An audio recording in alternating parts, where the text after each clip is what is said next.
हिंदी में यूपीएससी की तैयारी से संबंधित प्रोग्राम्स को देखने के लिए सब्सक्राइब करें स्टडी IQ-IAS हिंदी। नमस्कार, मैं ओम द्विवेदी स्वागत करता हूं आपका स्टडी IQ-IAS हिंदी के इस प्लेटफॉर्म पे और स्वागत है आपका मेरे करंट वीकली कंपाइलेशन में। आप देख पा रहे हैं कि हम इस वीडियो में 3 तारीख से 8 तारीख यानी कि 3 से 8 नवंबर तक की जो मोस्ट इंपॉर्टेंट खबरें हैं उन पर चर्चा करने वाले हैं। आपको पेपर पेन लेकर के साथ में रखना है क्योंकि ये क्लास प्रॉपर एजुकेशनल क्लास होगी, तो आप इसका बेस्ट यूटिलाइजेशन तभी कर सकते हैं जब इस क्लास का बेस्ट यूटिलाइजेशन आप तभी कर सकते हैं जब आप चीज़ों को साथ में लिखें भी। और मेंस के पॉइंट ऑफ व्यू से बहुत ज़्यादा इंपॉर्टेंट आज हमारे पास करंट अफेयर्स मौजूद है।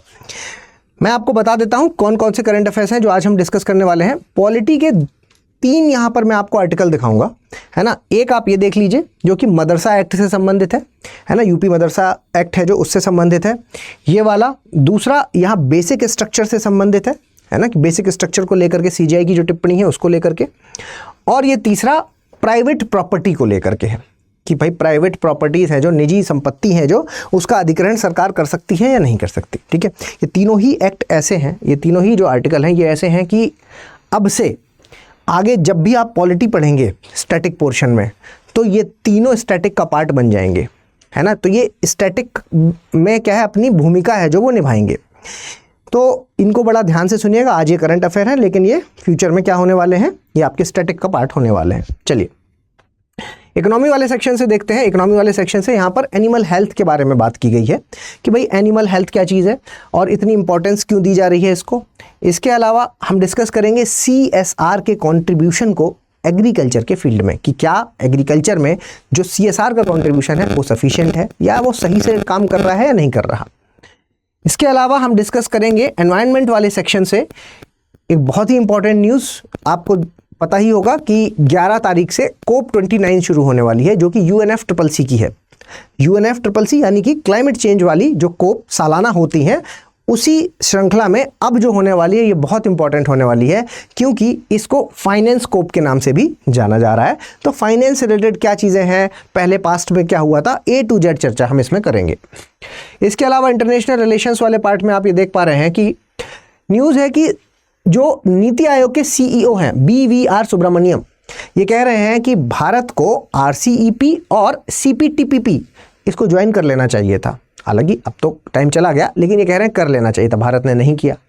तो क्या है बात जिसमें भारत ने नहीं किया और क्या है बात कि क्यों कर लेना चाहिए था, ऐसा क्यों कह रहे हैं और ये हैं क्या दोनों ऑर्गेनाइजेशंस। ठीक है, इसके अलावा एक प्री रिलेटेड न्यूज़ भी है हमारे पास जो कि आप कह सकते हैं कि इंटरनल सिक्योरिटी वाले पार्ट से आएगी। और यहाँ इस कम्युनिटी का नाम आपको याद रखना है क्योंकि आप मणिपुर में जब भी कम्युनिटी सुनते हैं तो मैती सुनते हैं, नागा सुनते हैं, कुकी सुनते हैं, है ना। यहाँ पर थाडऊ कम्युनिटी है जो उसके बारे में, थाडऊ समुदाय है जो उसने कहा है कि भाई NRC को आप जल्दी से लागू करो और यहाँ के जो बाहर के लोग हैं इनको निकालो। ठीक है, तो यहाँ जो मणिपुर वाला सेक्शन है वहाँ कौन से बाहर के लोग हैं, किसके बारे में चर्चा है, ये भी हम देखेंगे। इसके अलावा मेंस का एक क्वेश्चन है जो कि UPSC 2013 का है। ठीक है, खुद का बनाया हुआ नहीं है, UPSC 2013 का क्वेश्चन है, वो भी हम देखेंगे। चलिए, तो डिस्कशन को शुरू करने से पहले मैं आपको एक इंपॉर्टेंट इन्फॉर्मेशन हमारे P2I बैच के बारे में दे देता हूँ।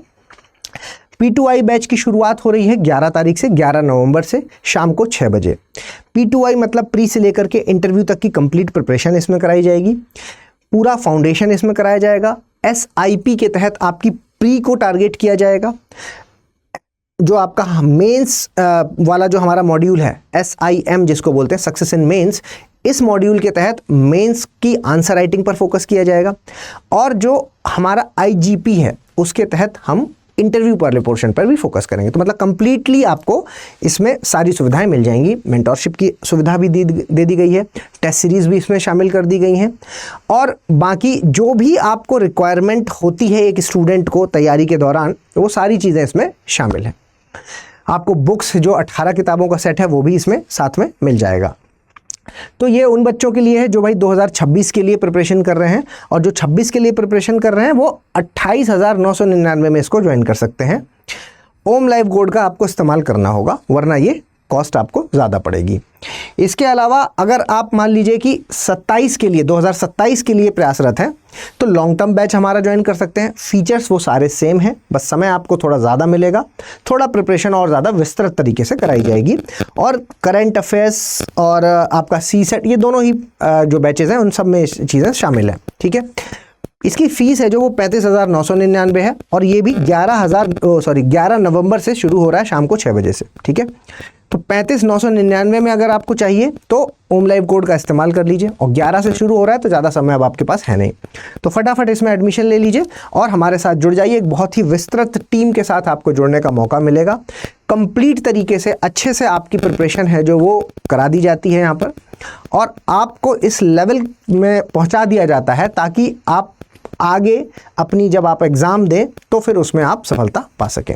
और पूरी जर्नी में हमारा सपोर्ट आपके साथ हमेशा बना रहेगा क्योंकि इसकी जो वैलिडिटी है वो लगभग 3 साल के आसपास है, तो आप हमारे साथ जुड़े रहते हैं। चलिए अब आगे बढ़ते हैं और अपने टॉपिक्स पर आते हैं और पॉलिटी वाले सेक्शन से इस वाली न्यूज़ को लेते हैं। Why did the supreme court uphold the UP Madrasa act, क्या बात हो गई ऐसा। देखिए कहानी क्या है, पहले मदरसा के बारे में थोड़ा सा समझ लीजिए कि है क्या पूरा सिस्टम मामला। देखिए मदरसा को जैसे ही हम मदरसा बोलते हैं तो ये कोई नई चीज़ नहीं है। मदरसा के बारे में अगर मैं बताऊं आपको तो ये दिल्ली सल्तनत के टाइम से चल रहा है और दिल्ली सल्तनत के टाइम से मदरसाज हैं जो वो इस्टेब्लिश हुए। और मदरसा का काम क्या है, तो ये अपने आप में एक शिक्षण संस्थान है, यानी कि एजुकेशनल इंस्टीट्यूशन है। एजुकेशनल इंस्टीट्यूशन है ना, एजुकेशनल इंस्टीट्यूशन है, शिक्षण संस्थान है जो कि क्या है, शिक्षण संस्थान है जो किस तरह की एजुकेशन देते हैं। यहाँ पर रिलीजियस एजुकेशन मतलब धार्मिक शिक्षा और जो मॉडर्न एजुकेशन है दोनों प्रकार की शिक्षा है जो वो दी जाती है। ठीक है, धार्मिक एजुकेशन और जो मॉडर्न एजुकेशन है दोनों प्रकार की दी जाती है। तो यानी कि आप ये कह सकते हैं कि ये एक एजुकेशनल इंस्टीट्यूशन है। ठीक, आप कहेंगे सर इस तरह के एजुकेशनल इंस्टीट्यूशन जिसमें धार्मिक शिक्षा दी जा रही है वो भारत में क्यों, क्योंकि भारत तो सेकुलर है ना, भारत तो धर्मनिरपेक्ष या पंथ निरपेक्ष है, तो ऐसा क्यों। तो आप आर्टिकल 30 को याद कीजिए कि आर्टिकल अगर हम 30 की बात करते हैं तो आर्टिकल 30 में ऐसे एजुकेशनल इंस्टीट्यूशन को मेंटेन करने की पावर दी गई है जो कि अल्पसंख्यक समुदाय के द्वारा संचालित किए जा रहे हैं और ये हैं जो ये मुस्लिम समुदाय के लिए बनाए गए इंस्टीट्यूशंस हैं। ठीक है, तो इसमें तो कोई समस्या नहीं है कि इनकी स्थापना में कोई प्रॉब्लम है, वो सब हमारे संविधान के हिसाब से ही चल रही हैं चीज़ें। ठीक है, सीक्वेंशियली आगे चलेंगे। सब चीज़ें चल रही थी तो आप कहेंगे सर चल रही थी तो पैसे कहाँ से आ रहे थे, तो स्टेट है जो इनको फंड करता है। फंड कहाँ से आता है भाई, फंड स्टेट करता है। ठीक है, स्टेट है जो इनको फंड करता है। तो फिर आगे क्या हुआ, आगे 2004 आया और 2004 में उत्तर प्रदेश सरकार ने 2004 में यूपी सरकार एक एक्ट लेकर के आई। एक एक्ट यानी कि एक अधिनियम बनाया उन्होंने, जिस अधिनियम के तहत उन्होंने एक बोर्ड की स्थापना की। ठीक है, एक बोर्ड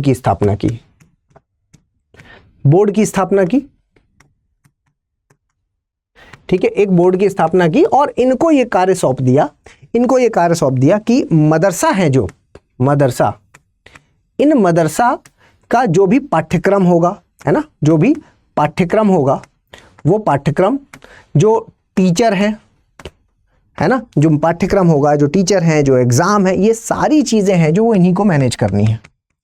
ये सारी चीज़ें हैं जो वो मैनेज करने का काम इस बोर्ड को सौंप दिया गया, है ना। मदरसा यूपी बोर्ड ऑफ मदरसा एजुकेशन के नाम से इसकी स्थापना की गई थी। ठीक है, तो जो बोर्ड है इसको ये सारी जिम्मेदारियां यहाँ पर सौंप दी गई। चीज़ें आगे चलती गई, लेकिन यहाँ पर कई तरह की है जो वो शिकायतें हैं जो वो मदरसा को लेकर के आने लगी। और शिकायतें कुछ इस प्रकार की थी कि ये जो मदरसा यहाँ पर ध्यान नहीं दिया जा रहा मॉडर्न एजुकेशन के ऊपर। मॉडर्न वाली है जो वो कहीं पीछे छूटती जा रही है और धार्मिक है जो वो कंपलसरी है। तो धार्मिक शिक्षा तो आप दे रहे हो, लेकिन ये वाली कहीं पीछे छूटती जा रही है, जिसकी वजह से क्या हो रहा है कि बच्चा है जो वो उसके अंदर ये काबिलियता नहीं आ पा रही है, वो काबिल नहीं हो पा रहा कि वो मार्केट में जब निकलेगा, है ना, जब पास आउट होकर के वो निकलेगा तो उसके पास वो नौकरियां होंगी जो हमारे मार्केट में अवेलेबल हैं। अगर आप कहें सर क्या ग्रेजुएशन के बारे में कराते हैं, तो हाँ, ग्रेजुएशन की डिग्रीज भी ये इंस्टीट्यूशंस देते हैं। आगे मैं इसके बारे में बात करूंगा, ठीक है। तो इनकी जो काबिलियता को, बच्चे की काबिलियता को लेकर के यहाँ पर सवाल उठने लगे कि भाई चाइल्ड राइट के साथ ये तो उल्लंघन हो रहा है ना, कि चाइल्ड राइट्स। तो आपको ने एक आर्टिकल पढ़ा होगा और मैंने यूट्यूब में एक अलग से सेशन भी लिया था एनसीपीसीआर वाला, अगर आपको याद हो कि एनसीपीसीआर जो बॉडी है, एनसीपीसीआर ये जो बॉडी है ये क्या है, चाइल्ड राइट के लिए आप कह सकते हैं कि बाल अधिकारों की भारत की सबसे बड़ी बॉडी मानी जाती है। और इसने भी ये बात मानी थी कि मदरसास हैं जो वो प्रॉपर एजुकेशन नहीं दे रहे। इन्होंने तो इवन तर्क भी दिए थे कि भाई मदरसा से अगर बात करते हैं कि मॉडर्न एजुकेशन के नाम पर आप क्या पढ़ा रहे हैं, तो सिर्फ और सिर्फ एनसीईआरटी की ही बात होती है कि हम एनसीईआरटी पढ़ा रहे हैं। एनसीईआरटी इनके पाठ्यक्रम में एनसीईआरटी तो दिखता है, बाकी कुछ नहीं दिखता। लेकिन जो एनसीईआरटी हैं वो भी वहाँ पर सही से पढ़ाई भी जा रही है या नहीं जा रही, इस पर भी संदेह है। लेकिन धार्मिक एजुकेशन है जो वो प्रॉपर दी जा रही है। खैर, चीज़ें आगे बढ़ी और 2019 का वर्ष आया और 2019 में क्या हुआ, 2019 में एक पीआईएल दाखिल कर दी गई इलाहाबाद हाईकोर्ट में। इलाहाबाद हाईकोर्ट में एक पीआईएल डाल दी गई और पीआईएल है जो, ये क्या थी, इस पीआईएल में कहा गया कि भाई ये जो मदरसा है ये भेदभाव कर रहे हैं। मदरसा है जो वो ठीक नहीं है, इनको आप असंवैधानिक घोषित कीजिए, अनकॉन्स्टिट्यूशनल घोषित करो, ठीक है, इनको अनकॉन्स्टिट्यूशनल घोषित करो। तो कहा गया क्या बेसिस है, तो पिटिशनर ने यहाँ पर आर्टिकल 14 का हवाला दिया, आर्टिकल 14 का हवाला दिया, आर्टिकल 15 का हवाला दिया, आर्टिकल 21A का हवाला दिया, आर्टिकल 21A का हवाला दिया कि भाई आर्टिकल 21A है जो, जिसके तहत 86th कॉन्स्टिट्यूशनल अमेंडमेंट एक्ट किया गया था और इसको इसमें शामिल किया गया था। आर्टिकल 21 में इसको जोड़ के ए प्रावधान के तहत इसको जोड़ा गया था, जो कि राइट टू एजुकेशन के बारे में बात करता है। RTE है ना, राइट टू एजुकेशन के बारे में बात करता है। 2002 की बात है ये, ठीक है। तो यानी कि बच्चे को, जब 6 से 14 साल तक के बच्चे के बारे में है ये, 6 से 14 साल तक के बच्चे को मुफ्त शिक्षा और मुफ्त और कंपलसरी शिक्षा के बारे में बात कर रहा है। और एक वो बच्चा जो नॉर्मल स्कूल में पढ़ रहा है और ये बच्चा जो मदरसा में पढ़ रहा है, तो इसको वो शिक्षा जो कि नॉर्मल शिक्षा के साथ लिंक है वो उसको नहीं मिल पा रही। तो ये एक तो इसका खुद का अधिकार है जो मारा जा रहा है। दूसरा, ये अपने आप में एक भेदभाव के बारे में बात कर रहा है ना, ये एक भेदभाव हुआ, तो आर्टिकल 15 भी खड़ा हो गया। और क्योंकि समानता वाला फैक्टर भी यहाँ पर खड़ा हो रहा है, समानता है ना, कि भाई असमानता जैसी चीज़ें हैं जो वो हो रही हैं। दो भारतीय नागरिक, दोनों बच्चे हैं और दोनों में ही जो, अगर हम डिफरेंस की बात करते हैं तो इस तरह का डिफरेंस हमें देखने को मिलता है कि एक बच्चा है जो वो ठीक से पढ़ लिख करके मार्केट के लिए तैयार हो रहा है और दूसरा है जो वो नहीं हो पा रहा। तो ये सब है जो वो एक बच्चे के अधिकारों का उल्लंघन है। इन सभी पॉइंट ऑफ व्यू से कहा गया कि भाई ये सारी चीज़ें बंद कीजिए। और स्टेट तो इनको जो बैकिंग दे रहा है ना, कि भाई आपने तो बोर्ड बना रखा है तो ये भी गलत है तो ये सारी चीज़ें इसको बंद करो और अनकॉन्स्टिट्यूशनल इसको घोषित करो। यहाँ पर जो हवाला है वो सेकुलरिज्म का भी दिया गया कि क्योंकि यहाँ पर भारत एक कैसा देश है, यहाँ पर एक हवाला दिया गया कि भारत है जो वो धर्मनिरपेक्ष, या आप कह सकते हैं सेकुलर कंट्री है, पंथ निरपेक्ष देश है, सेक्युलर, ठीक है, सेकुलर कंट्री है। और भारत क्योंकि एक सेकुलर कंट्री है और यहाँ पर तो रिलीजियस एजुकेशन दी जा रही है, मतलब यहाँ पर तो धार्मिक शिक्षा दी जा रही है, तो कुछ ना कुछ तो दिक्कत है, ठीक है। तो धार्मिक शिक्षा दी जा रही है वो ठीक नहीं है और इस लिहाज से हम ये कह सकते हैं कि कहीं ना कहीं सेकुलरिज्म है जो वो आघात हो रहा है, सेकुलरिज्म कहीं ना कहीं आघात हो रहा है। तो ये कुछ पॉइंट्स दिए गए जिसकी वजह से इसको पीआईएल को एक्सेप्ट किया गया। और फिर जब इलाहाबाद हाईकोर्ट ने इसको संज्ञान लिया, इलाहाबाद हाईकोर्ट है जो, उसने जब इसका संज्ञान लिया तो उन्होंने फाइनली वो इस सारी डिस्कशन के बाद एनसीपीसीआर की रिपोर्ट भी आई और सारा कुछ डिस्कशन हुआ और उसके बाद जिस निष्कर्ष में पहुंचे वो ये था कि ये बात सही है, कि ये कहीं ना कहीं सेकुलरिज्म के अगेंस्ट है, पंथ निरपेक्षता के अगेंस्ट है, सेक्युलरिज्म के अगेंस्ट है ना, के खिलाफ।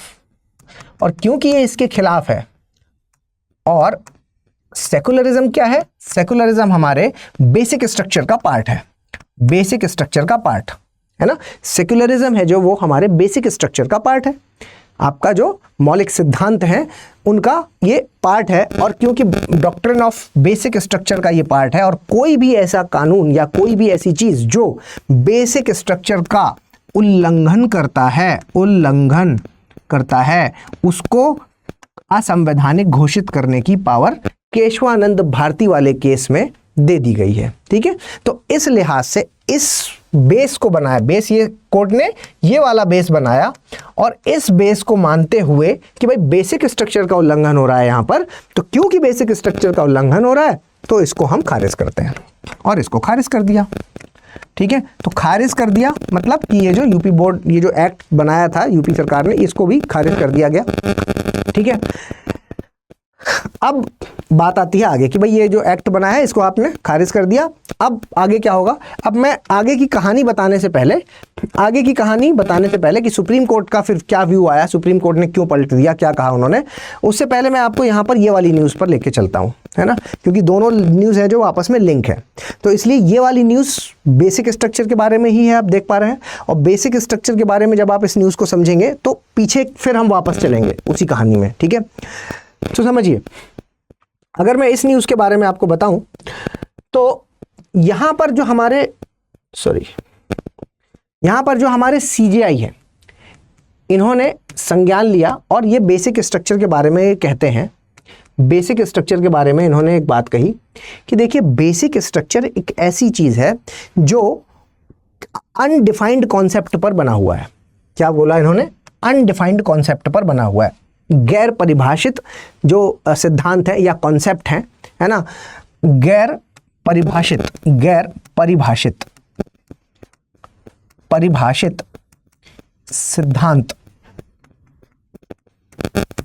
सिद्धांत पर बना है। ठीक है, तो क्योंकि ये गैर परिभाषित सिद्धांत पर, बेसिक स्ट्रक्चर है जो वो गैर परिभाषित सिद्धांतों पर बना हुआ है। गैर परिभाषित से क्या मतलब है ये आप समझ लीजिए। गैर परिभाषित से मतलब है, जैसे कि मैं आपको एग्जांपल से समझाऊं कि हम यहाँ पर लोकतंत्र को ले लेते हैं, लोकतंत्र है ना, ये बेसिक स्ट्रक्चर का पार्ट है। हम यहाँ पर संघवाद को ले लेते हैं, संघवाद ये बेसिक स्ट्रक्चर का पार्ट हो गया। ठीक है, हम यहाँ पर ये सेकुलरिज्म को ले लेते हैं कि ये बेसिक स्ट्रक्चर का पार्ट हो गया। अब ये सारी चीज़ें क्योंकि बेसिक स्ट्रक्चर का पार्ट हैं, तो अगर कोई कहे कि इनकी एक डेफिनेशन आप बता दो जो हर मामले में सूट कर जाए, तो ऐसी कोई डेफिनेशन नहीं है। हम इनको क्या करते हैं कि हिसाब से, जैसी हमें ज़रूरत होती है उस हिसाब से इनको परिभाषित करते हैं, है ना। तो इनकी एक भावना है जो समझा दी गई है देश को या संविधान के द्वारा, और इन चीज़ों का हम इस्तेमाल करते हैं अलग अलग संदर्भ के हिसाब से। तो कोई परिभाषित, कोई प्रॉपर परिभाषा नहीं है इन चीज़ों की, और इन्हीं चीज़ों से मिल करके बेसिक स्ट्रक्चर बना है। क्योंकि अगर कोई कहे कि बेसिक स्ट्रक्चर में क्या क्या है, तो कोई एक लिस्ट प्रॉपर तो है नहीं, मतलब लिस्ट में चीज़ें क्या है, ऐड होती जाती हैं उसमें। तो बेसिक स्ट्रक्चर में बेसिकली, मैं अगले वाले आर्टिकल में वैसे ये चीज़ बताऊंगा, लेकिन बेसिक स्ट्रक्चर में आप यहाँ पर ये बात समझ लीजिए कि बेसिक स्ट्रक्चर में ये चीज़ है कि जब केशवानंद भारती के केस में बेसिक स्ट्रक्चर को इंट्रोड्यूस किया गया और फिर उसके बाद सरकार के द्वारा पूछा गया कि भाई बेसिक स्ट्रक्चर में क्या क्या चीज़ आप रखेंगे, तो सुप्रीम कोर्ट की जो लाइन थी वो ये थी कि भाई देखो, जैसा जैसे समय आता जाएगा वैसे वैसे इन चीज़ों को हम बताते जाएंगे, अभी हम इसमें नहीं बता सकते कि क्या क्या रखेंगे। तो क्योंकि सुप्रीम कोर्ट ने अपने लिए हमेशा रास्ता खोल के रखा है, तो सुप्रीम कोर्ट को जब भी ऐसा कुछ लगता है कि कानून, कुछ ऐसा कानून बनाया जा रहा है जो कहीं ना कहीं हमारे देश के अहित में है ना, हमारे देश के खिलाफ जाएगा, तो उसको वो उठा करके बेसिक स्ट्रक्चर में डाल देते हैं उसी वक्त। ठीक है, तो आप ये कह सकते हो कि सही भाई, बेसिक स्ट्रक्चर प्रॉपर कोई एक डिफाइंड बॉडी नहीं है, ये अनडिफाइंड कॉन्सेप्ट में बना हुआ है। इसलिए अगर कोई ये कह दे कि ये बेसिक स्ट्रक्चर की लिस्ट में शामिल है, इसलिए गैर कानूनी है, तो ये हो गया गलत। अब आप कहोगे सर, आज तक तो हम पढ़ते आए हैं, हमने तो नया कितनी बार ये लाइन सुनी है कि ये बेसिक स्ट्रक्चर का उल्लंघन कर रहा है इसलिए खारिज हो रहा है, ये बेसिक स्ट्रक्चर का उल्लंघन कर रहा है इसलिए ये वाला खारिज हो रहा है। ये तो हमने न जाने कितनी बार पढ़ी है। ठीक है, तो बात यही है कि सुप्रीम कोर्ट ने इस डेफिनेशन को बदला। मैंने शुरुआत में आपको बताया था कि ये वो आर्टिकल है जो आपके करिकुलर में, मतलब आप जब अब आगे से पॉलिटी पढ़ेंगे तो अब कोई टीचर अब ये नहीं बोलेगा कि बेसिक स्ट्रक्चर में अगर कुछ भी उल्लंघन हुआ तो खारिज हो जाएगा। अब वो क्या बोलेंगे, अब इसकी परिभाषा में बदलाव हुआ है। सुप्रीम कोर्ट ने जो कहा है कि ऐसा नहीं कर सकते कि भाई बेसिक स्ट्रक्चर में आया तो खारिज हो गया। तो कहोगे ये तो फिर मतलब 1973 से जो चीज़ चल रही थी वो सब गलत है? नहीं, सुप्रीम कोर्ट ने ये भी नहीं कहा है कि आप ऐसा होगा नहीं। सुप्रीम कोर्ट ने बस यहाँ पर ये कहा है कि संविधान के जो प्रावधान हैं, ठीक है, आप अगर ये कहते हो कि बेसिक स्ट्रक्चर का उल्लंघन कर रहा है तो उसके लिए आपको उन प्रावधानों को भी बताना होगा कि बेसिक स्ट्रक्चर के जो ये कानून, कोई भी कानून बना वो किन किन प्रावधानों का उल्लंघन कर रहा है, किन प्रावधानों का उल्लंघन कर रहा है, पहले ये बताइए। फिर आप बताइए कि देखो ये प्रावधान है जो वो बेसिक स्ट्रक्चर में भी आ सकते हैं या आते हैं, और क्योंकि ये प्रावधान बेसिक स्ट्रक्चर में भी आते हैं तो इसको और ज़्यादा मजबूती मिल जाएगी और ज़्यादा एविडेंस मिल जाएगा। लेकिन सिर्फ ये कह देना कि ये इस लिस्ट में आता है इसलिए गया, क्योंकि वो संदर्भ में डिसाइड किया जाएगा। सुप्रीम कोर्ट ने कहा कि अब हम संदर्भ देखेंगे, प्रावधान देखेंगे कि कौन सा प्रावधान है जिसके तहत ये खारिज हो रहा है, फिर उसके बाद संदर्भ देखेंगे, उसके बाद ये डिसाइड करेंगे कि क्या इसका संबंध इस संदर्भ में यहां पर बेसिक स्ट्रक्चर में फिट हो रहा है या नहीं हो रहा। अगर हो रहा है तो खारिज करेंगे, नहीं हो रहा है तो नहीं करेंगे। समझ गए? तो ये है जो वो इस का पूरा क्रक्स था इस वाली न्यूज़ का। अब मैंने जैसा कहा था कि आपको मैं पीछे वाली न्यूज़ में वापस लेके आऊंगा, तो इस वाली न्यूज़ में फिर आगे की कहानी क्या होती है, मामला सुप्रीम कोर्ट में आता है और सुप्रीम कोर्ट ने यही बात जो मैंने अभी आपको बताई, ये बात उन्होंने कही। सुप्रीम कोर्ट ने यहां पर कहा कि अगर हम सेकुलरिज्म की बात करते हैं, तो इस वाले कानून के हिसाब से, इस कानून की अगर बात करें, कौन सा कानून, यूपी जो 2004 वाला जो यूपी सरकार लेकर के आई है, जिसके तहत उस बोर्ड की स्थापना हुई है, और इस कानून में ऐसा कुछ भी गलत नहीं है जो कि हमें ये बताता हो कि ये और ज़्यादा मजबूती दे रहा है रिलीजियस संस्थानों को, है ना, कि ये कानून हमें जो रिलीजियस धार्मिक संस्थान है उनको मजबूत दे रहा है ना, या कुछ गलत कर रहा है, ऐसा कुछ भी इसमें नहीं है। तो अगर आप ये कहते हो कि सेकुलरिज्म बेसिक स्ट्रक्चर में आता है इसलिए इसको खारिज कर दो, तो ऐसा नहीं हो सकता इस मामले में, ठीक है। और यहीं पर सरकार ने, सुप्रीम कोर्ट ने ये बात कही है कि क्योंकि ऐसा हो नहीं सकता कि सिर्फ ये कह देना कि बेसिक स्ट्रक्चर की लिस्ट में आ गया तो देखो इसको खारिज करो, तो ये नहीं हो सकता। अगर हम प्रावधान चेक करते हैं और इसका संदर्भ चेक करते हैं तो हमें गलत नज़र आता है, इसलिए हम इसको खारिज नहीं करेंगे। तो मदरसास को खारिज नहीं किया गया, ठीक है, मदरसा को खारिज नहीं किया गया। चैन की सांस ली, ठीक है, इन लोगों ने चैन की सांस ली। आगे क्या हुआ ये भी सुन लीजिए। सुप्रीम कोर्ट ने एक बहुत ही ज़्यादा बैलेंस्ड एक्ट ये यहाँ पर जो फैसला दिया है, ये बहुत ही ज़्यादा बैलेंस्ड फैसला है। क्यों है बैलेंस्ड, मैं आपको बताने का प्रयास करता हूँ। देखिए यहाँ पर आप समझने का प्रयास कीजिएगा कि सुप्रीम कोर्ट ने कहा कि आप एक शिक्षण संस्थान है, ठीक है, शिक्षण संस्थान है और शिक्षा देने में कोई प्रॉब्लम नहीं है, आप दीजिए शिक्षा, उसमें तो कोई इशू है ही नहीं। शिक्षा के बारे में अगर हम बात करते हैं, शिक्षा, तो शिक्षा में आप दो चीजें कर रहे हैं। आप क्या कर रहे हो कि आप दे रहे हो हायर एजुकेशन की डिग्री। तो जब आप हायर एजुकेशन की डिग्री देते हो, फॉर एग्जाम्पल अगर मैं अंडर ग्रेजुएट की बात करूं तो अंडर ग्रेजुएट के लिए ये लोग देते हैं कामिल की डिग्री, कामिल, और पीजी पोस्ट ग्रेजुएशन के लिए देते हैं फाजिल की डिग्री, ठीक है, फाजिल और कामिल की डिग्री है जो वो दी जाती है। लेकिन यहाँ पर जब हम देखते हैं हायर एजुकेशन के मामले में, तो यूनियन लिस्ट की जो सूची number I think 66 entry number 66, union list मतलब 7वीं अनुसूची की बात कर रहा हूँ मैं, हायर एजुकेशन की। फिर से सुनिए, सुप्रीम कोर्ट ने कहा कि आप जो हायर एजुकेशन की डिग्रीज देते हैं वो ठीक नहीं है, क्योंकि ये यूजीसी का काम है। ये किसका काम है? यूजीसी का काम है, जो कि किसके अंतर्गत आएगा, जो आप कह सकते हैं कि 7th शेड्यूल मतलब 7वीं अनुसूची के तहत यूनियन लिस्ट केंद्र सूची, यूनियन लिस्ट की एंट्री नंबर 66 का पार्ट है, और ये उन्हीं का अधिकार है। ये आपको ये अधिकार नहीं होना चाहिए, तो ये वाला पार्ट आप छोड़ दीजिए, है ना।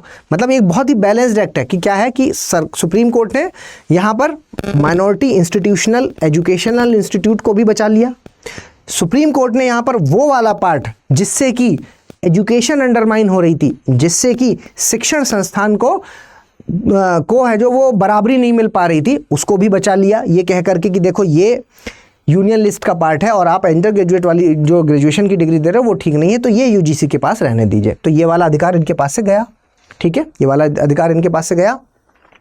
और दूसरी बात इन्होंने क्या किया कि स्टेट की भी अपनी पावर को यहाँ पर सुप्रीम कोर्ट ने बचा लिया। स्टेट की अपनी पावर को कैसे बचा लिया कि उन्होंने कहा कि देखो जब भी हम एजुकेशन की बात करते हैं तो एजुकेशन अपने आप में क्या है, ये समवर्ती सूची का विषय है, समवर्ती सूची। और समवर्ती सूची जब आ जाती है तो राज्य हैं जो उनके भी कान खड़े हो जाएंगे, है ना, कि भाई एजुकेशन के मामले में क्या हो रहा है हमें भी तो देखना है। तो अगर वो यहाँ पर अपना काम करना चाहते हैं तो इसमें कुछ गलत नहीं है। तो ये जो एक्ट है, ये जो कानून बना था यूपी सरकार के द्वारा, जो कानून बना था वो कानून में कोई प्रॉब्लम नहीं है। तो आप समझ में आया आपको कि सुप्रीम कोर्ट ने ये बहुत ही ज़्यादा बैलेंस्ड फैसला दिया है एक समुदाय के लिए। आप कह सकते हैं कि यूनिटी इन डाइवर्सिटी के लिए, जो भारत में जिस तरह का जो यूनिटी है, हमारी इतनी विविधता के बाद हमारी जो यूनिटी बनी हुई है, उस सब को बचाते हुए सुप्रीम कोर्ट ने इस फैसले के द्वारा सब कुछ मेंटेन कर लिया। चलिए, तो ये थी पूरी खबरें जो मुझे आपको बतानी थी। इसके बाद एक और बहुत important article, not all the private properties can be used by the state for the community, supreme court holds in the majority decision. ये एक बहुत ही ज़्यादा इंपॉर्टेंट आर्टिकल है और ये भी उसी लेवल का है कि ये अब आपके स्टैटिक पोर्शन में आ जाएगा। इसके लिए लेकिन थोड़ा सा आपको बैकग्राउंड पता होना चाहिए। देखो, कह रहे हैं कि जितने भी एजुकेशनल कह रहे हैं कि जितनी भी निजी संपत्ति होती है, ठीक है, जो भी निजी संपत्ति होती है उसको लेकर के राज्य के पास कोई भी ऐसा अधिकार नहीं है कि वो उसको अधिग्रहण कर सके। मतलब राज्य के पास निजी संपत्ति के अधिग्रहण का अधिकार नहीं है। ठीक है, आप कहेंगे सर ये तो हम देखते हैं कि सरकारें कई बार जो अधिग्रहण कर लेती है। अगर सरकार को ज़रूरत है कि भाई कोई ऐसी चीज़ है जो कॉमन गुड के लिए है, कोई रोड बन रही है, हमारे खेत से निकल रही है, तो सरकार मुआवजा देती है, कहती है लाओ, और हमें देना भी पड़ता है। तो ये कैसे है ना, या सरकार को मतलब जब भी लगता है कोई भी चीज़ कि भले ही वो आपकी निजी प्रॉपर्टी है, लेकिन अगर उनको लगता है कि ये कॉमन गुड के लिए, अगर ग्रेटर गुड के लिए, पूरी कम्युनिटी के समुदाय के लिए ये ज़्यादा ये चीज़ है जो वो भले ही आपकी पर्सनल है, लेकिन अगर हम इसको ऐसा कर दें कि पब्लिक कर दें तो उसका यूज़ अगर सब लोग कर पाएँ तो सबको फ़ायदा होगा। तो ऐसा सरकारें कर लेती हैं, ये तो हमें पता है।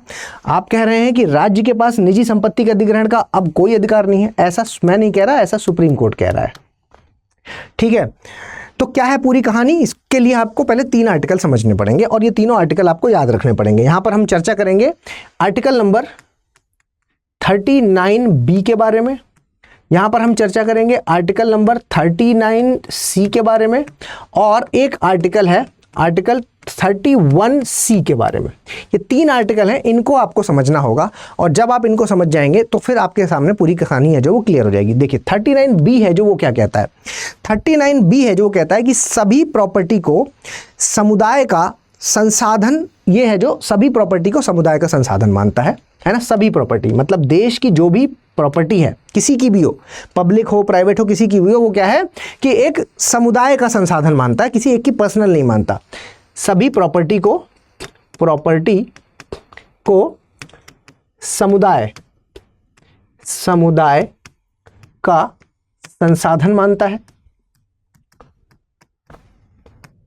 संसाधन मानता है, ठीक है। सभी प्रॉपर्टी को समुदाय का संसाधन मानता है, और अगर उसे कम्युनिटी का फायदा हो रहा है ना, अगर उससे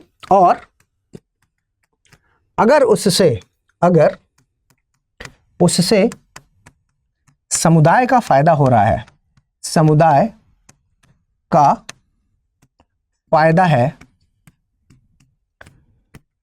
तो सरकार के पास ये पावर है कि वो उसका अधिग्रहण कर सकता है, तो सरकार उसे एक्वायर कर सकती है। तो सरकार उसे एक्वायर कर सकती है, यानी कि अधिग्रहण कर सकती है।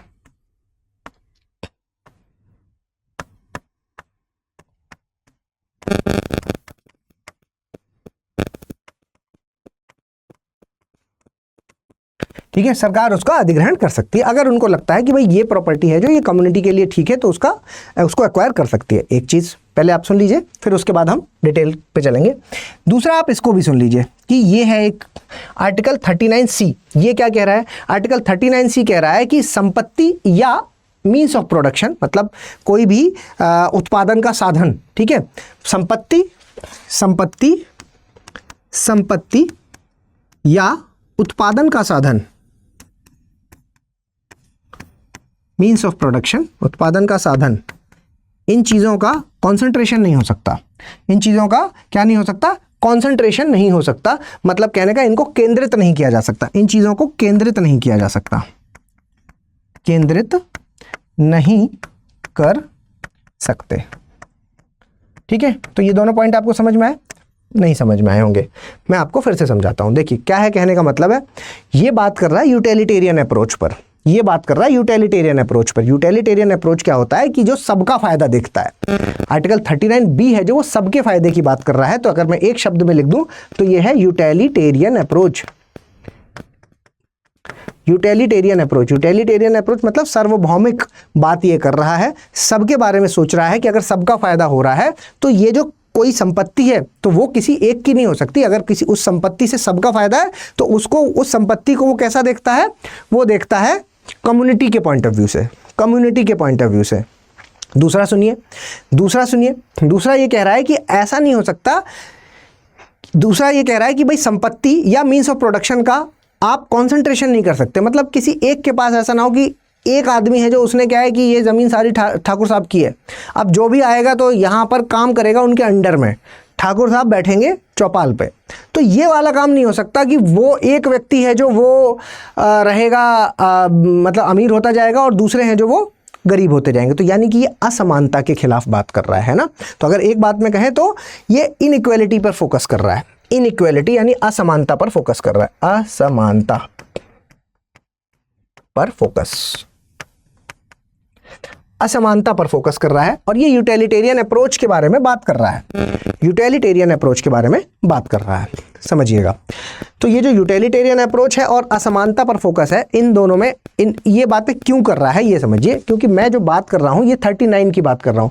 तो आपने राज्य के नीति निर्देशक तत्व समझे होंगे, डीपीएसपी, राज्य के नीति निर्देशक तत्व।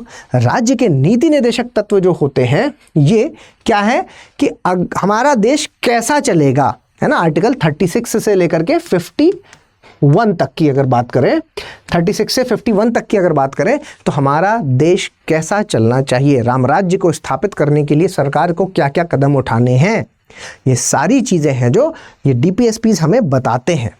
और क्योंकि सरकार हमारी कैसी है, सरकार हमारी कल्याणकारी सरकार है और कल्याणकारी सरकार के पास ये पावर होती है कि वो अपने हित में, मतलब जो समुदाय का हित है उसमें काम करे। ठीक है, तो उस लिहाज से जो डीपीएसपीज में चीज़ें लिखी हैं उस लिहाज से वो उनको इम्प्लीमेंट भी कर सकते हैं और सरकारों ने ऐसा किया, है ना, सरकारों ने ऐसा किया। तो चलिए, अगर मैं अब आपको ये बात कर रहा हूं तो आपके दिमाग में जरूर ये फीलिंग आ रही होगी, सर मेरी संपत्ति लेंगे तो मेरे पास एक फंडामेंटल राइट है और मैं कोर्ट चला जाऊंगा। अगर कोई आदमी आएगा मेरी संपत्ति लेने के लिए, चाहे वो सरकार ही क्यों ना हो, मैं कोर्ट केस कर दूंगा तुरंत, क्योंकि मैं अपनी संपत्ति नहीं देना चाहता, है ना। तो मेरी मर्जी के बिना नहीं ले सकता कोई, ये तो मेरे पास अधिकार है। आर्टिकल 14 है, आर्टिकल 19 है मेरे पास, है ना, कि मैं कहीं पर भी जाके प्रॉपर्टी खरीद सकता हूँ और उसका अधिग्रहण कर सकता हूँ, और है ना, मतलब वो खरीद सकता हूँ तो वो मेरी निजी संपत्ति हो जाएगी। तो निजी संपत्ति जो है उसका अधिकार मेरे पास है। तो आर्टिकल 14 और 19 ये दो हैं जो मुझे क्या कर रहे हैं, ये राइट दे रहे हैं कि अगर कोई आता है तो हम क्या करेंगे कि कोर्ट चले जाएंगे। ठीक है, तो सबको पता है कोर्ट चले जाएंगे किसके बेसिस पर, हमारे फंडामेंटल राइट के बेसिस पर। जो हमारा फंडामेंटल राइट है कौन सा वाला, 14 और 19, इनके बेसिस पर हम चले जाएंगे कोर्ट, है ना। तो ये बात तो सरकार को भी पता है कि कोर्ट चले जाएंगे, तो सरकार ने इनकी बैकिंग पहले कर दी। तो सरकार लेकर के आई आर्टिकल नंबर 31C में एक संशोधन किया उन्होंने 25th कॉन्स्टिट्यूशनल अमेंडमेंट एक्ट में। 25th कॉन्स्टिट्यूशनल अमेंडमेंट एक्ट लेकर के आई और इसमें क्या है, एक संशोधन किया। जो कि कब की बात है, 1971 की बात है। 1971 की बात है। 25th कॉन्स्टिट्यूशनल अमेंडमेंट एक्ट में उन्होंने संशोधन किया और उन्होंने कहा कि अगर कोई आता है, किसको लेकर के, अगर सरकार कोई कानून बनाती है, किसको लेकर के, आर्टिकल नंबर 39 बी और सी के, बी और सी, आर्टिकल नंबर 39 बी और आर्टिकल नंबर 39 सी जो अभी हमने डिस्कस किए, इन दोनों के को बेस बना के अगर सरकार कोई कानून बना दे, ठीक है, कोई कानून बनाती है, तो उस केस में आर्टिकल नंबर 14 और 19 के बेसिस पर आप इसको खारिज नहीं कर सकते, मतलब ये एंटरटेन नहीं किया जाएगा। ये कानून बना दिया कि आप कह रहे थे कि मैं फंडामेंटल राइट 14-19 के तहत खड़ा हो जाऊंगा, सर कोर्ट चला जाऊंगा। सरकार ने एक कानून बनाया आर्टिकल 31C के अंतर्गत, और क्या कहा, ये बात कही उसमें कि अगर 39B और C में हम कोई कानून बनाएं तो ऐसा नहीं कर सकते आप कि आप 14 और 19 को बेस बना करके कोर्ट में आ जाओ, ठीक है, सुप्रीम कोर्ट में या किसी भी कोर्ट में चले जाओ। तो उन्होंने तो कानून बना दिया, अब क्या करोगे। तो बात यह है कि ये बात है 71 की। तो आप समझ रहे हो उसके बाद क्या है, इमरजेंसी का दौर आया, और इमरजेंसी का दौर आया और फिर उसके बाद 42nd कॉन्स्टिट्यूशनल अमेंडमेंट एक्ट आया। तो 42nd कॉन्स्टिट्यूशनल अमेंडमेंट एक्ट आया, जब 42nd कॉन्स्टिट्यूशनल अमेंडमेंट एक्ट आया तो इसमें क्या किया गया, ये जो कानून बनाया था, तो आपको पता है 42nd कॉन्स्टिट्यूशनल अमेंडमेंट एक्ट है जो, इस 42nd कॉन्स्टिट्यूशनल अमेंडमेंट एक्ट है जो, इसमें सरकारों ने क्या किया, अच्छा 42nd कॉन्स्टिट्यूशनल अमेंडमेंट है 1976 की बात है, ये तो है ना, 1976 की बात है, 1976। तो 40 ये अभी हम थोड़ी देर में डिस्कस करेंगे। इससे पहले 1971 के बाद 1973 आया, और 1973 में आ गया केशवानंद भारती। केशवानंद भारती आ गया। सिक्वेंशली समझिए, सिक्वेंशली आप समझिए चीज़ों को, सिक्वेंशली आप समझिए। 1971 में ये इन्होंने क्या है, एक बैकिंग तैयार की, सरकार ने बैकिंग तैयार की, और 1973 में केशवानंद भारती वाला केस आ गया जो कि 13 जजेस की बेंच ने दिया था, और उन्होंने कहा कि भाई वो एक नई चीज़ लेकर के आ गए, बेसिक स्ट्रक्चर।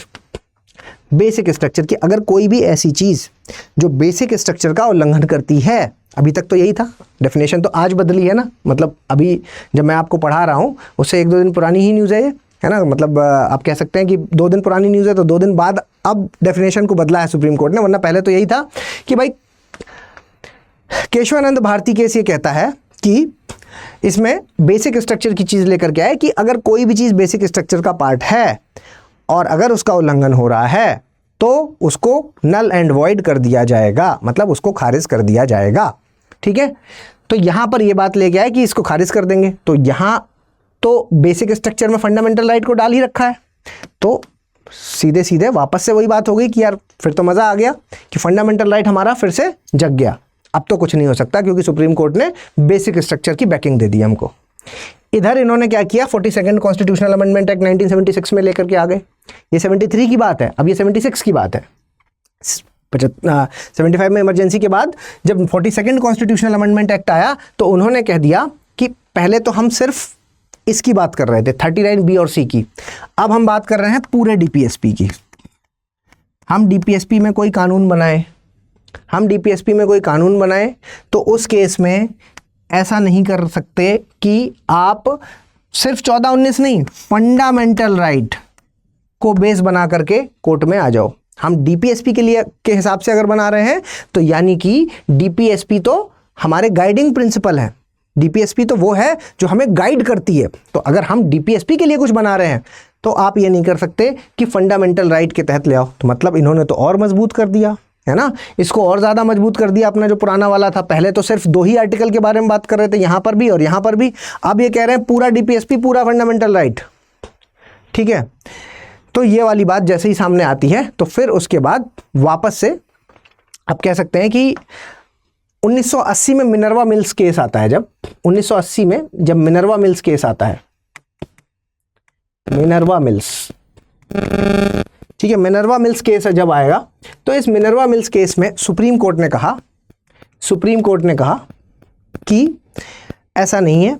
क्या होगा कि हम एक टाइमलाइन बनाते हैं, केशवानंद भारती को एक टाइमलाइन की तरह ट्रीट किया गया।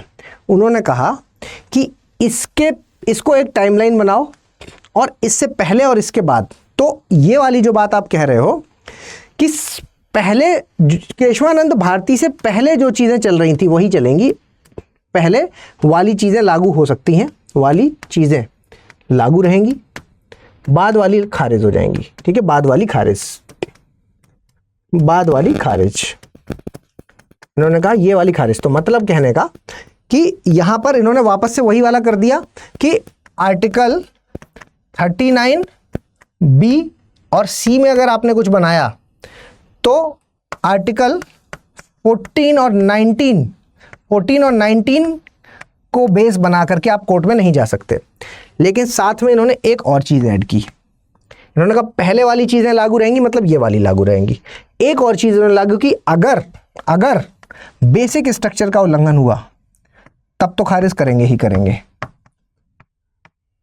तो आप कहोगे सर सुप्रीम कोर्ट तो अपनी मनमाजी कर रहा है, तो कोई निगोशिएशन थोड़ी हो रहा है यहाँ पर तो देश को बचाने की बात हो रही है ना, कि जो चीज़ें सही हैं वही होंगी, नहीं तो नहीं होंगी, है ना। कोई निगोशिएशन थोड़ी हो रहा है कि ये वाली बात मानो हमारी, नहीं तो हम ये वाला कर देंगे, है ना। और आप समझिए, देखिएगा आप हमेशा से कि जब पॉलिटिकल पार्टी या राजनीतिक दल अपने मजबूत सरकार बनाता है, मतलब आप कह सकते हैं कि सरकार अगर मजबूत है तो जुडिशरी है जो वो हमेशा कमज़ोर दिखेगी, और लेकिन अगर सरकार कमज़ोर है तो जुडिशरी आपको हमेशा मजबूत दिखेगी। ठीक है, तो वो चीज़ें आपको बार बार उदाहरण है जो वो देखने को मिल जाएंगे हमारी इतिहास में जुडिशरी को लेकर के। ठीक है, तो देखिए ये बात आपको समझ में आई कि यहाँ पर उन्होंने कहा कि ये इसको खारिज कर देंगे। ठीक, चलिए, तो ये वाली बात तो यहाँ रही। इस बीच में अगर हम अब प्रॉपर्टी के बारे में बात करें, तो अगर मैं प्रॉपर्टी के बारे में बात करूं और 1976 में ये चीज़ आ चुकी है ना, 1976 में ये चीज़ आ चुकी है 42nd कॉन्स्टिट्यूशनल अमेंडमेंट एक्ट वाली। तो उसके बाद अगर आज की बात करें तो क्या लागू हो जाएगा। देखिए, आज की अगर बात करते हैं तो अभी क्या लागू है, अभी तो यही वाला लागू है ना, क्योंकि ये तो कब का है, 1980 का फैसला है, तो यही वाला चलेगा 1980 वाला, है ना, कि ये वाली चीज़ें चलेंगी। लेकिन अगर वो बेसिक स्ट्रक्चर को खारिज के अगेंस्ट है तो खारिज कर देंगे। ठीक है, तो ये वाली चलेंगी। ठीक, तो अभी की अगर बात करेंगे तो यही वाला है जो सिनेरियो चल रहा है। ठीक, तो दूसरी बात, एक तो ये वाली बात हो गई।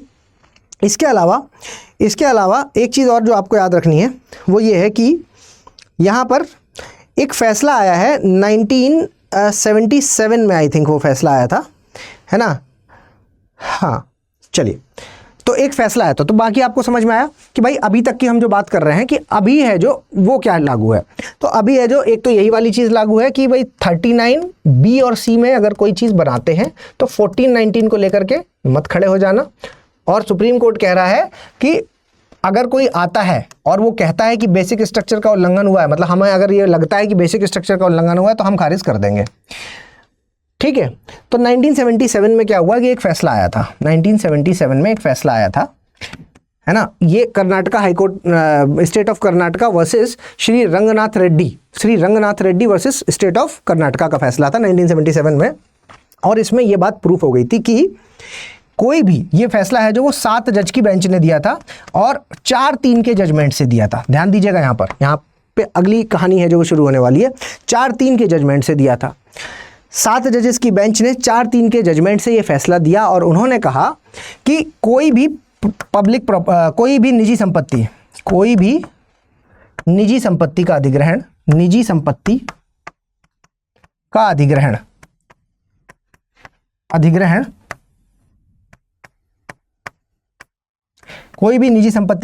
सरकार नहीं कर सकती।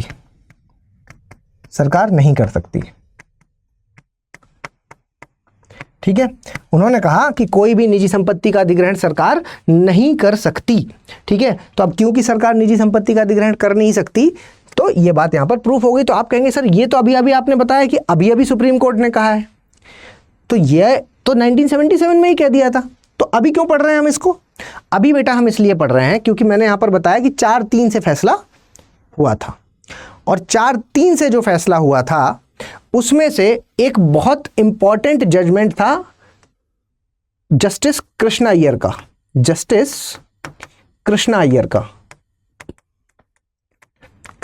अय्यर। जस्टिस कृष्णा अय्यर का बहुत इंपॉर्टेंट जजमेंट था, जो कि माइनॉरिटी जजमेंट था, माना नहीं गया, माइनॉरिटी जजमेंट था। माइनॉरिटी मतलब ये जो 3 लोग जो नो कह रहे थे कि नहीं ऐसा नहीं होना चाहिए, उनमें से एक व्यक्ति है जस्टिस कृष्णा अय्यर, वी कृष्णा अय्यर, उनका माइनॉरिटी जजमेंट था, वो बहुत ज़्यादा इंपॉर्टेंट था, जिसका माना नहीं गया लेकिन उस जजमेंट का प्रयोग है जो वो बाद तक होता रहा। ठीक है, बाद तक उस जजमेंट का प्रयोग है जो वो देखने को मिला। तो क्या है आगे की कहानी, तो इसमें आपको 39B को समझना होगा। अब यहाँ पर क्या है कि आर्टिकल जो 39B है उसका इंटरप्रिटेशन किया गया। ठीक है, तो जब ये बात उठी, सवाल जो था इस वाले जजमेंट में यही था कि जो मैंने आपको बताया 1977 का जो कर्नाटका वाला केस था, कर्नाटका बनाम रंगनाथ रेड्डी।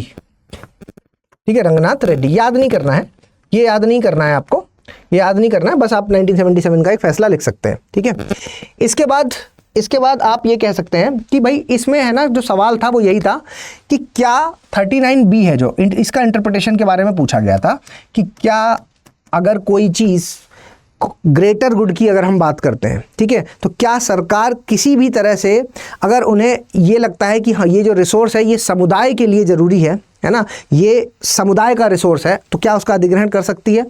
तो ये कर सकती है या नहीं कर सकती, ये वाली बात है जो ये बेसिक स्ट्रक्चर का उल्लंघन होगा या नहीं होगा, है ना। ये सारी चीज़ें हैं जो वो इस पर पूछी गई थी कि क्या सरकार किसी भी तरह अगर उन्हें रिसोर्स समुदाय के लिए इंपॉर्टेंट लगेगा तो क्या वो ले सकती है। सिंपल सी अगर बात करें कि भाई क्या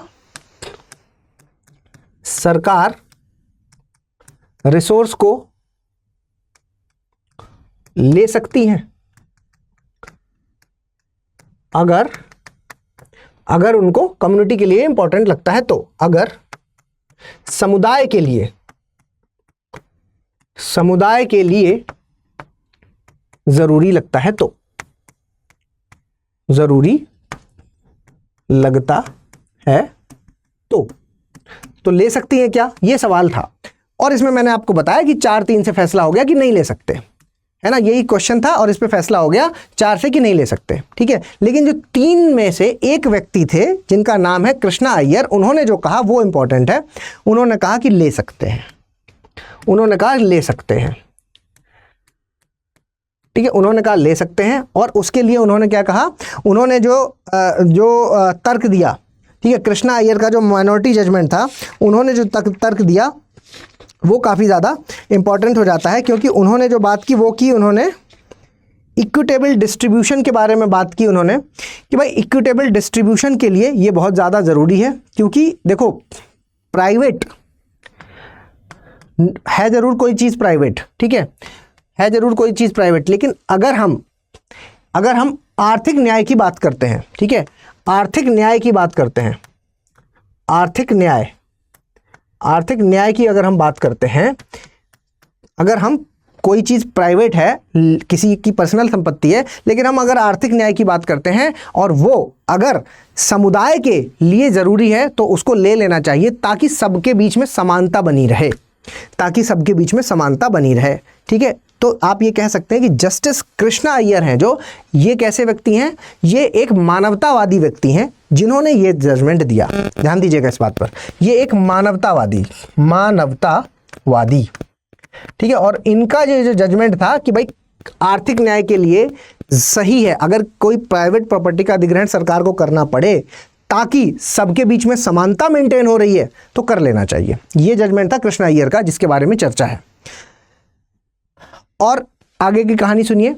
और 1983 का वर्ष आया, 1983 का वर्ष आया था जब, ठीक है, तो ये मैंने अभी प्रेजेंट में आपको ये बता दी कि भाई क्या था उस समय का जजमेंट। ये वाला जजमेंट था 1977 वाले केस में, ठीक है। 83 का केस आया, तो ये केस था Sanjeev coke manufacturing company versus Bharat coking coal का। और ये जो भारत कुकिंग कोल का है, जो इसकी याद नहीं रखना है आपको, बस आप याद रखिए 1983 में क्या हुआ कि देखो कोल माइंस जो होती थी, कोल माइंस, कोयले की खदानें, ठीक है, कोल माइंस या कोयले की खदानों की अगर हम बात करते हैं तो ये क्या है, प्राइवेट प्रॉपर्टी हुआ करती थी, प्राइवेट प्रॉपर्टी होती थी, निजी संपत्ति का पार्ट थी, प्राइवेट प्रॉपर्टी थी ये, ठीक है, निजी संपत्ति थी। और सरकार ने क्या किया, इनका अधिग्रहण किया, इनको नेशनलाइज कर दिया, ठीक है, इनको नेशनलाइज किया और इनका अधिग्रहण कर लिया सरकार ने। और उस वक्त जब ये गए सुप्रीम कोर्ट, ठीक है, जब ये मामला सुप्रीम कोर्ट गया तो सुप्रीम कोर्ट ने क्या तर्क बताया? सुप्रीम कोर्ट ने ये वाला तर्क बताया जो माइनॉरिटी वाला तर्क है ना, कि हाँ ये सही है, इसमें कुछ भी गलत नहीं है। क्योंकि अगर ग्रेटर गुड की हम बात करते हैं, अगर हम ग्रेटर गुड की बात करते हैं, समुदाय के बेनिफिट की बात करते हैं, तो समुदाय के बेनिफिट में ऐसा किया जा सकता है। मतलब कि फैसला तो ये वाला हुआ है, 4 लोगों ने कहा है कि नहीं ले सकते किसी की संपत्ति, लेकिन जब आगे भविष्य में प्रयोग की बात आई तो 3 लोगों में एक व्यक्ति का जो जजमेंट था कि नहीं नहीं ले सकते हैं, आर्थिक न्याय का जब मामला आ जाता है तो ले सकते हैं, तो ये जजमेंट यूज करके सुप्रीम कोर्ट ने कहा कि बिल्कुल ले सकते हैं। ठीक है, यहां पे मामला फंस गया और इस जजमेंट का आगे चल के बहुत बार यूज हुआ, बहुत बार इसका प्रयोग हुआ। ठीक है, जिसमें कि जस्टिस कृष्णा अय्यर को अभी इस वक्त जो CJI हैं उन्होंने इस बात के लिए काफ़ी आप कह सकते हैं कि गलत बात, मतलब उन्होंने जो कहा वो ऐसा था कि ये जो जस्टिस कृष्णा अय्यर की बात है ये अपने आप में एक डिससर्विस जैसा है ना, कि जुडिशरी के लिए एक डिससर्विस की बात है। और ये मान लीजिए कि बहुत गंभीर बात है जो उन्होंने कह दी, डिससर्विस है ना, गंभीर बात है जो उन्होंने कह दी कि भाई डिससर्विस जैसी चीज़ है कि भाई ये व्यक्ति ने अपना पूरी ज़िंदगी न्यायपालिका को दी है, और अगर CJI ऐसा कुछ कहें तो ऑब्वियसली ये थोड़ा सा गंभीर बात है। हालांकि वहाँ पर बैठे हुए जो 2 जज थे उन्होंने इस चीज़ को काउंटर भी किया और उन्होंने कहा कि नहीं, उस समय की नीड की वजह से ऐसा फैसला है जो वो लिया गया। ठीक है, तो समय की नीड को उन्होंने बताया, समय की नीड को उन्होंने ये बात बताई कि समय की नीड की वजह से ऐसा किया गया है और वो उसमें कोई दिक्कत वाली बात नहीं है। हम जस्टिस कृष्णा अय्यर हैं जो उनके कंट्रीब्यूशन को भूल नहीं सकते, है ना। ये आपने एक जजमेंट सुना भी होगा और आर्टिकल में भी ये चीज़ मेंशन है जिसमें कहा गया है बेल को लेकर के कि bail is the exception and bail है जो bail is the right, bail is right and jail is exception,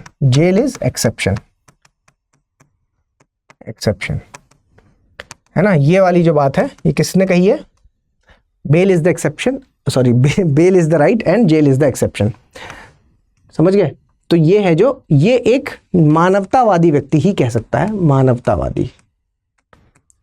ठीक है, ये मानवतावादी मतलब ये ह्यूमनिस्ट, या आप कह सकते हैं कि ये मानवों के हित पे काम करने वाली या ऐसी फिलॉसफी को रखने वाले व्यक्ति हैं, ह्यूमनिस्ट अप्रोच वाले व्यक्ति हैं, रिफॉर्मिस्ट हैं। ठीक है, तो इनके कंट्रीब्यूशन को जो है वो नहीं खारिज किया जा सकता। तो कृष्णा अय्यर ने उस समय, हो सकता है समय की नीड को, समय की डिमांड को देखते हुए ये बात कही होगी। ठीक है, अभी फिलहाल क्या मामला है? फिलहाल सुप्रीम कोर्ट ने कहा है कि आप किसी की निजी संपत्ति को नहीं ले सकते, निजी संपत्ति को नहीं ले सकते। और अगर ऐसा कुछ मामला आता है तो हमें उसका संदर्भ को चेक करना पड़ेगा, संदर्भ को चेक करना पड़ेगा। यहां पर बेस जो है वो ये है कि नहीं ले सकते, लेकिन फिर भी अगर कभी ऐसा कुछ मामला फंसता है जब आप सरकार को लगता है कि नहीं लेना जरूरी है, तो उस संदर्भ को देखना पड़ेगा, उसके बाद डिसीजन लेना पड़ेगा। ठीक है, तो बहुत इंपॉर्टेंट था। आगे से आपको ये चीज़ें पढ़ने को मिलेंगी बार बार, क्योंकि यहाँ पर बेसिक स्ट्रक्चर के बारे में भी बात हो रही है ना। यहाँ पर आपके प्रॉपर्टी से संबंधित जो आर्टिकल्स हैं उनके बारे में भी बात हो रही है। ठीक है, तो इस लिहाज से आप कह सकते हैं कि बहुत ज़्यादा इंपॉर्टेंट आर्टिकल ये हो गया। चलो आगे बढ़ते हैं, इकोनॉमी वाले पोर्शन में चलते हैं बेटा। और इकोनॉमी वाले पोर्शन में जो अगली न्यूज़ है वो क्या है? वो कह रहे हैं project to monitor the animal health launched, its objective and funding. देखिए क्या है कि एनिमल हेल्थ को लेकर के बात हो रही है। एक पहल है, किसकी पहल है? डिपार्टमेंट ऑफ आप कह सकते हैं कि पशुपालन मंत्रालय की तरफ से है ना। पशुपालन मंत्रालय की तरफ से है। मंत्रालय का अगर मैं पूरा नाम बताऊं आपको तो मत्स्य पालन, पशुपालन और डेयरी मंत्रालय, मत्स्य पालन, पशुपालन और डेयरी मंत्रालय की का जो विभाग है, पशुपालन विभाग है, उसकी तरफ से डिपार्टमेंट ऑफ जो ये पशुपालन वाला है, ठीक है, एनिमल हस्बेंड्री वाला। ठीक है, तो डिपार्टमेंट ऑफ एनिमल हस्बेंड्री है जो वो इसको मेंटेन करेगा। फिर से समझिए क्या है कि भारत ने एनिमल हेल्थ को लेकर के एक है जो वो पहल स्टार्ट की है। पहल का नाम क्या है? महामारी की तैयारी और प्रतिक्रिया के लिए भारत में पशु स्वास्थ्य सुरक्षा को मजबूत करना। ठीक है, ये पहल का नाम है।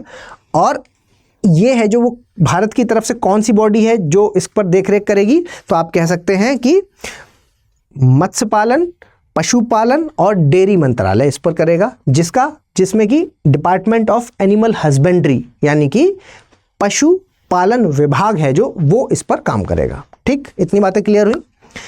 तो क्यों ऐसा हो गया, क्या ऐसा हो गया जिसकी वजह से अचानक से पशु हैं जो वो इम्पोर्टेंट हो गए? क्या हेल्थ के मामले में मानवों वाला मामला सही चल रहा है? मानवों को लेकर के जो चीज़ें थी वो सब सही चल रही हैं? ये चीज़ है जो वो यहाँ पर आपको सुननी होगी। तो देखिए, एनिमल को लेकर के इतनी ज़्यादा चिंता इसलिए है क्योंकि जो कहा जा रहा है वो ये है कि एनिमल, पशुओं को लेकर के चिंता इसलिए है क्योंकि यहाँ पर भी मानवों का ही हित जुड़ा हुआ है। अगर कहा जाए तो देखो, यहाँ पर जो बात है वो है जूनोटिक डिसीज की, जूनोटिक बीमारियाँ। जूनोटिक क्या होता है? जूनोटिक बीमारियों का मतलब है कि ऐसी बीमारियां जो किससे हो रही हैं? जानवरों से किसको हो रही हैं? मानवों को। ठीक है, मानवों से होने वाली बीमारियां हैं जो, उनके बारे में बात हो रही है। और यहाँ पर कह रहे हैं कि पिछले अगर हम कुछ समय की बात करते हैं तो मान के चलिए कि 2/3 बीमारियां, 2/3 बीमारियां हैं जो वो जूनोटिक डिसीज़ वाली हैं। और ये सारी चीज़ें कब ध्यान में आई? आप सीधा एग्जाम्पल कोविड वाला ले सकते हैं। कोविड-19 है जो, वो क्या है? वो भी तो चमगादड़ से फैलने वाली बीमारी मानी गई। ठीक है, तो यानी कि वो भी एक जूनोटिक बीमारी है। तो आजकल जूनोटिक बीमारियां बहुत ज़्यादा फैल रही हैं। तो क्योंकि जूनोटिक बीमारियां बहुत ज़्यादा फैल रही हैं तो इस लिहाज से यहाँ पर एनिमल की हेल्थ है जो, उस पर ध्यान देने की बहुत ज़्यादा ज़रूरत है। ठीक है, बहुत ज़्यादा ज़रूरत है। तो यहाँ से जो कॉन्सेप्ट आता है वो आता है वन हेल्थ का कॉन्सेप्ट। ये क्या है? One health. यहाँ से आता है वन हेल्थ का कॉन्सेप्ट। ये वन हेल्थ क्या चीज़ है? वन हेल्थ की जब हम बात करें तो 3 चीज़ों की बात होगी। एक मानव के स्वास्थ्य की, एक जानवर के स्वास्थ्य की, और तीसरा पर्यावरण के स्वास्थ्य की। ठीक है, पर्यावरण के स्वास्थ्य की। तो जब भी वन हेल्थ के बारे में लिखें तो ऐसे करके सर्कल बना दें और यहाँ पर लिखें एनिमल, यहाँ पर लिखें ह्यूमन और यहाँ पर लिखें एनवायरनमेंट। ठीक है, तो वन हेल्थ की चर्चा है जो वो यहाँ से बढ़ गई। तो इसी लिहाज से ये बात है जो वो कही जा रही है, तो कि वन हेल्थ को लेकर के कि भाई एनिमल का स्वास्थ्य है जो वो बहुत ज़्यादा ज़रूरी है क्योंकि जूनोटिक बीमारियां हैं जो वो बहुत तेज़ी से फैल रही हैं। तो देख लीजिए वही चीज़ यहाँ पर कि भाई क्यों ज़रूरत है? इसलिए ज़रूरत है क्योंकि WHO ने कहा है कि पिछले कुछ दशकों में अगर देखा जाए तो 6 सार्वजनिक स्वास्थ्य आपातकाल हैं जो वो स्थितियाँ आई हैं, जिसमें से 5 कैसी थी? जूनोटिक थी। जूनोटिक थी। ठीक है, इसके अलावा यहाँ पर कह रहे हैं कि मनुष्यों को प्रभावित करने वाली लगभग 2/3 संक्रमण है जो वो पशुओं से उत्पन्न हो रहे हैं। ठीक है, तो ये चीज़ है। अब ये जो नई पहल की गई है, तो एक तो ये याद रखिए कि कौन कौन है जो इस इनिशिएटिव में जुड़ा हुआ है, कौन से जो ऑर्गेनाइजेशंस की अगर बात करें कि कौन सा ऑर्गेनाइजेशन है जो, ये जो विश्व स्तर की बात है ना, ये तो कोई बीमारी है, कोई एक देश की तो बात है नहीं। इस भारत देश में इम्प्लीमेंट करने वाला तो मैंने आपको बता ही दिया कि कौन सा मंत्रालय है और कौन सा विभाग है, लेकिन ये क्योंकि विश्व स्तर की चीज़ है तो ADB जुड़ा हुआ है, ADB Asian development bank, world bank जुड़ा हुआ है और FAO जुड़ा हुआ है, फूड एंड एग्रीकल्चर ऑर्गेनाइजेशन। तो ये भी याद रखिएगा। ठीक है, इसके अलावा ये जो नई पहल है इसके घटक क्या हैं? अगर हम इसके घटक की बात करें तो ये देख लीजिए, है ना, रेडीमेड आपके लिए मौजूद है ना, आर्टिकल में रेडीमेड दिया हुआ है, तो एज इट इज़ आप उठा के इनको यूज़ कर सकते हैं कि भाई देखो इनकी निगरानी बढ़ा देनी है कि कहाँ कहाँ क्या क्या प्रॉब्लम हो रही है। इसके अलावा प्रारंभिक चेतावनी प्रणाली है जो उसको मजबूत करना ज़रूरी है, एकीकृत करना ज़रूरी है, सबको इन्फॉर्मेशन देना ज़रूरी है, प्रयोगशालाएं बनाना ज़रूरी है कि अगर कोई बीमारी हो रही है तो लैब में जल्दी से उसको टेस्ट करके पता लगाया जाए कि सही में ये कितना संक्रमण फैला सकती है। और अंतर संचालीय डेटा प्रणालियों में सुधार, मतलब कि अंदर जो भी इंफॉर्मेशन है उसका डेटा है जो वो सही से जल्दी मिल सके, इसके लिए मजबूतीकरण करना। डेटा विश्लेषण करो पहले कि सही में एक बीमारी है जो वो इस लेवल की है कि पता लोगों को ऐसे बता दिया जाए कि भाई कुक्कुट पालन से प्रॉब्लम हो रही है तो वहाँ पर जहाँ पर भी मुर्गे हो रहे हैं उस जगह पर मुर्गों का पालन हो रहा है वहाँ पर ना जाएँ, दूरी बना करके रखें, या गायों से हो रही है कोई बीमारी तो वहाँ ना जाएँ, दूरी बना करके रखें, या किसी और पक्षी से हो रही है या किसी जानवर से हो रही है तो बता दिया जाए उनको। ये सारी चीज़ें हैं जो इसमें शामिल की गई हैं। और सीमा पार, क्योंकि मामला सीमा पार वाला भी है, तो अगर पशु कोई सीमा पार से आ रहा है तो उसके लिए भी व्यवस्था है जो वो की जा सके। स्वास्थ्य सुरक्षा है जो उसको मजबूत करना, और सीमा पार सहयोग के माध्यम से क्षेत्रीय सहयोग है ना, कि बाहर से अगर कोई आ रहा है तो क्षेत्र से भी सहयोग मिलना चाहिए, तो उसके लिए भी ये सारी पहल है जो की जाएंगी। आप सोच रहे होंगे सर पैसा कहाँ से आएगा, पैसे की व्यवस्था है जो, उसके लिए भी मैं बता देता हूँ कि इंडोनेशिया में क्या हुआ था। 2022 वाले की बात है, पिछली साल जब G20 की समिट हुई, इंडोनेशिया में G20 की समिट हुई इंडोनेशिया, और इंडोनेशिया में जब समिट हुई तो यहाँ पर ये हुआ कि पेंडेमिक फंड बना देते हैं, एक पेंडेमिक फंड बना देते हैं, और इस फंड को इम्प्लीमेंट यही करेंगे, ये हैं जो वो इसको इम्प्लीमेंट करेंगे, पेंडेमिक फंड। तो एक पेंडेमिक फंड के बारे में बोला गया है, तो पैसे की व्यवस्था है जो यहाँ से हो जाएगी। ठीक है, प्रभाव आप देख लीजिए। जो पशु है, पशु से क्या प्रभाव होगा, इससे पशुओं, चाहे वो पालतू हो चाहे वन्यजीव हो, उनसे रोगाणु उत्पन्न होने और मानव आबादी में फैलने के जोखिम को कम किया जा सकेगा। ठीक है, कि मतलब जो भी वायरल बैक्टीरियाज डिसीजेज हो रही है उनको रोका जा सकता है, जिससे कमज़ोर आबादी के स्वास्थ्य, पोषण, सुरक्षा और आजीविका को खतरा हो सकता है। मतलब ऐसी किसी भी चीज़ जिससे प्रॉब्लम हो सकती है, ये इसका इफेक्ट है, वही अगर प्रॉब्लम हो सकती है तो उसको हम आसानी से रोक सकेंगे। इस लिहाज से ये सारी चीज़ें की गई हैं। अगला चलते हैं, CSR के कंट्रीब्यूशन के बारे में बता रहे हैं कि CSR का contribution to the agriculture properly tracked. ठीक है, CSR के कंट्रीब्यूशन के बारे में जो बता रहे हैं, क्या है मामला, देखिए CSR होता क्या है पहले ये समझ लीजिए। CSR होता है कॉर्पोरेट सोशल रिस्पॉन्सिबिलिटी। सरकार या भारत की बात करें तो भारत पहला ऐसा देश है जिसने 2013 में इसे कानून का स्वरूप दे दिया। ठीक है, लीगल स्वरूप दे दिया इसको। अब ये कानून में आ चुका है कि प्राइवेट कंपनियों को अपने प्रॉफिट का, मतलब लाभ का, अपना जो प्रॉफिट होगा, कितना, कब का प्रॉफिट, 3 सालों का, 3 सालों में जो प्रॉफिट होगा उनको, उसका 2% है जो वो उनको क्या करना होगा, वो उनको आगे देना होगा। ठीक है, वो कॉर्पोरेट सोशल रिस्पॉन्सिबिलिटी के तहत देना होगा, CSR के तहत देना होगा। कॉर्पोरेट सोशल रिस्पॉन्सिबिलिटी क्यों, और ऐसा एक्ट क्यों बना दिया गया, ऐसा कानून क्यों बना दिया गया, क्योंकि देखिए अगर कोई प्राइवेट संस्था है, या आप कह सकते हैं कि कोई प्राइवेट कंपनी है और वो खूब मुनाफा कमा रही है, तो यानी कि सोसाइटी उसको बहुत ज़्यादा कंट्रीब्यूट कर रही है। तो अगर वो सोसाइटी उसको कंट्रीब्यूट कर रही है तो उसकी भी तो जिम्मेदारी बनती है कि सोसाइटी के लिए कुछ करे, तो सोसाइटी के उस तबके के लिए जो पीछे है उसके लिए कुछ करे। तो इस लिहाज से क्या किया गया, इस लिहाज से ये किया गया कि कॉर्पोरेट सोशल रिस्पॉन्सिबिलिटीज का कॉन्सेप्ट लेकर के आगे आया गया, और भारत ने इसको क्या है, लीगल बना दिया गया, कानूनी रूप से बाध्यकारी इसको बना दिया कि 2% आपको देना पड़ेगा। कॉर्पोरेट सोशल रिस्पॉन्सिबिलिटीज के 29 लिस्ट हैं, लगभग लिस्ट में 29 सब्जेक्ट्स हैं, कि इनमें से आप किसी में भी दे सकते हो पैसा। ठीक है, जिसमें मन करे उसमें दे सकते हो। यहाँ जो बात हो रही है वो है कृषि की, कि ठीक है किसी में भी दे सकते हो, लेकिन कृषि के मामले में क्या।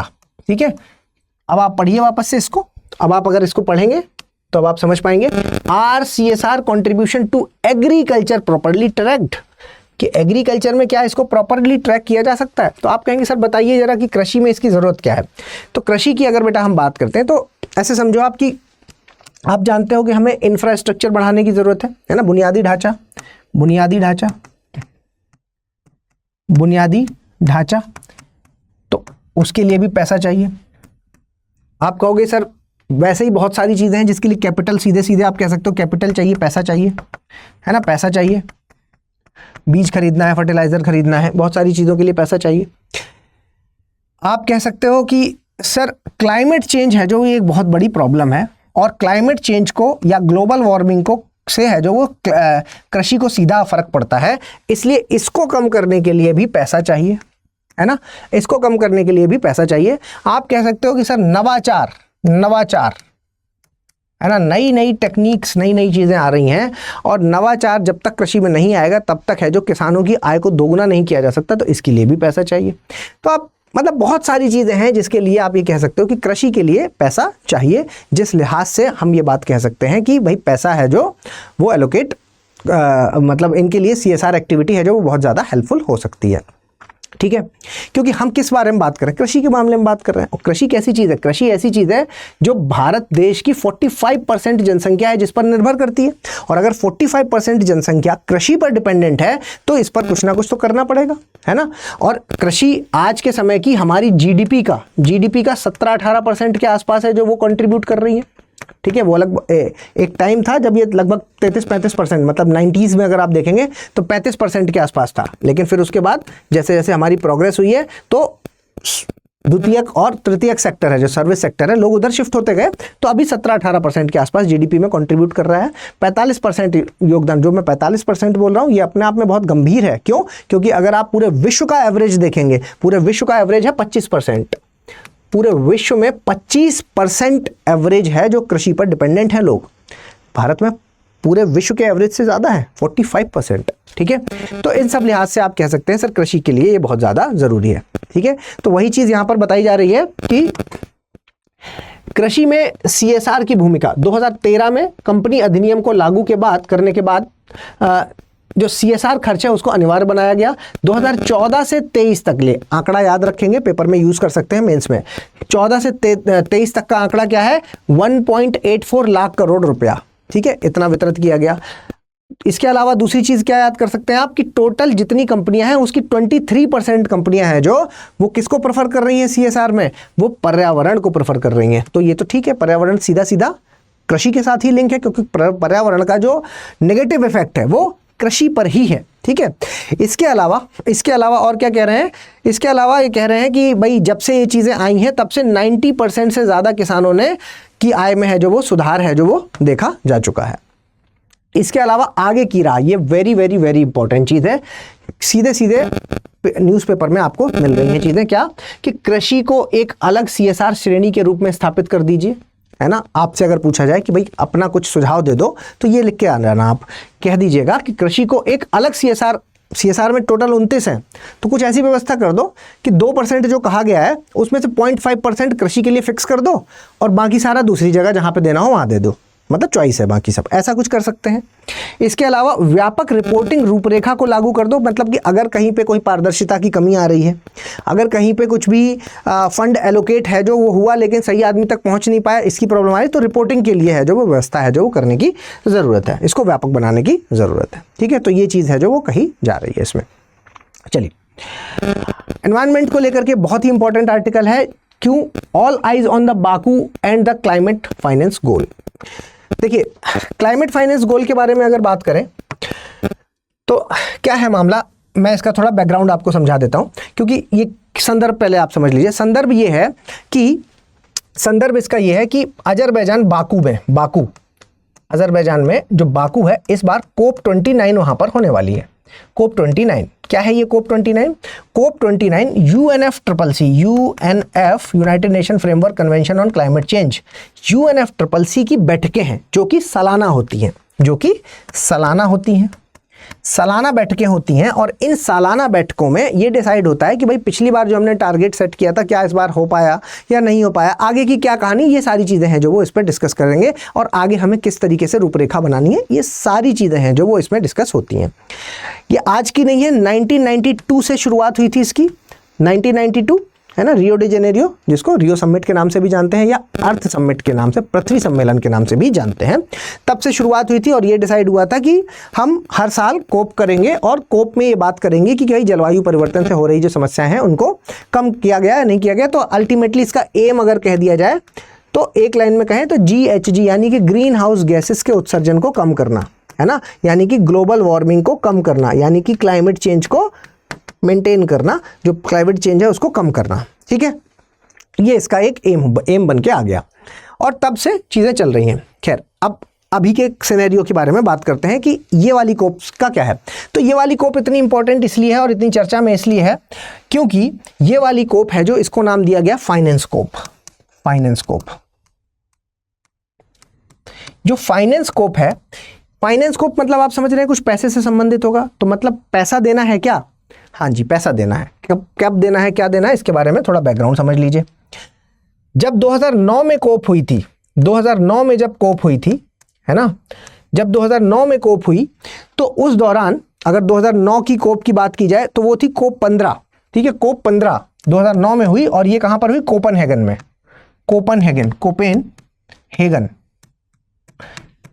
कोपेनहेगन में जब 2009 में कोप हुई तब ये डिसाइड हुआ कि 2020 से ये डिसाइड हुआ कि 2020 से जितने भी विकसित देश हैं, विकसित देश किसको? विकासशील देशों को, विकासशील देशों को, विकसित देश विकासशील देशों को क्या देंगे? $100 बिलियन सालाना देंगे। $100 बिलियन सालाना देंगे।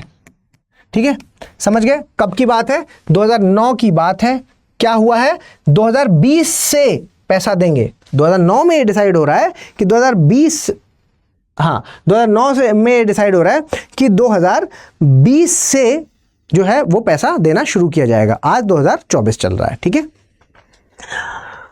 2009 के बाद आते हैं 2015 में। 2015 की अगर बात करें तो यह है पेरिस सम्मेलन। पेरिस सम्मेलन में क्या हुआ?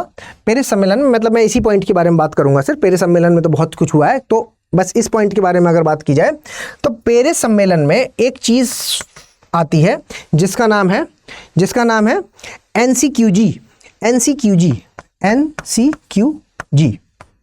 NCQG क्या है?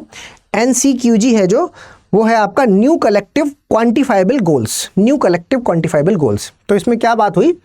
इसमें इन्होंने कहा कि ठीक है, आप इसको 2020 से पैसा दो, लेकिन जब 2025 आ जाए, मतलब 2015 में हो रही है तो ये 2025 के लिए बात कर रहे हैं, 10 साल बाद। ठीक है, उस समय थोड़ी ना पता था कि सही से चीज़ें चलेंगी नहीं, लेकिन मान लिया कि 2020 से देना शुरू कर देंगे ये लोग, तो 2025 तक तो देते रहना, लेकिन 2025 के बाद नए गोल्स बनाने की बात है, क्योंकि तो न्यू क्वांटिफाइबल गोल्स के बारे में बात कर रहे हैं। तो कह रहे हैं कि आप 2025 के बाद जिसको भी पैसा दोगे उसका आपको क्या है कि उसका रीज़न बताना पड़ेगा कि इसको इतना पैसा क्यों दिया जा रहा है, या उसका कुछ बेस बताना पड़ेगा आपको, बेस कि इसको इतना पैसा इसलिए दिया जा रहा है। ठीक है, तो ये चीज़ यहाँ पर बात हुई। सच्चाई क्या है? अब तो हम 2024 में बैठे हैं, तो 2020 से देना था, 2020 में मिला नहीं मिला, 2021 में मिला नहीं मिला, 2022 में मिला, 2022 में से मिलना शुरू हुआ, पूरा नहीं मिला लेकिन 2022 से मिलना शुरू हुआ चीज़ें। ठीक है, कभी मिला कभी नहीं मिला और इरेगुलरिटीज़ बहुत हैं, एक चीज़ तो ये। ठीक है, तो 2022 से तो एक तो अब यहाँ पर कि भाई ये है जो कोप होने वाली है 29, इसमें इस बारे में बात करने की ज़रूरत है कि क्योंकि आपने जो गोल्स बनाए थे उनमें चीज़ें ठीक नहीं बैठी, कुछ चीज़ें हैं जिसमें प्रॉब्लम है। क्या कि NCQG है जो इसकी संरचना में प्रॉब्लम है। क्या प्रॉब्लम है इसकी संरचना में? कौन देगा पैसा ये क्लियर नहीं है। ठीक है, कौन देगा पैसा ये क्लियर नहीं है। दूसरी प्रॉब्लम क्या है? कह रहे हैं कि दूसरी प्रॉब्लम है इसकी, आपने जो टाइम फ्रेम बनाया है, समय सारणी बनाई है, टाइम फ्रेम, उसमें प्रॉब्लम है, क्योंकि जब से आपने कहा था कि पैसा मिलेगा तब से तो मिला नहीं, तो ये प्रॉब्लम है। तीसरी प्रॉब्लम क्या है?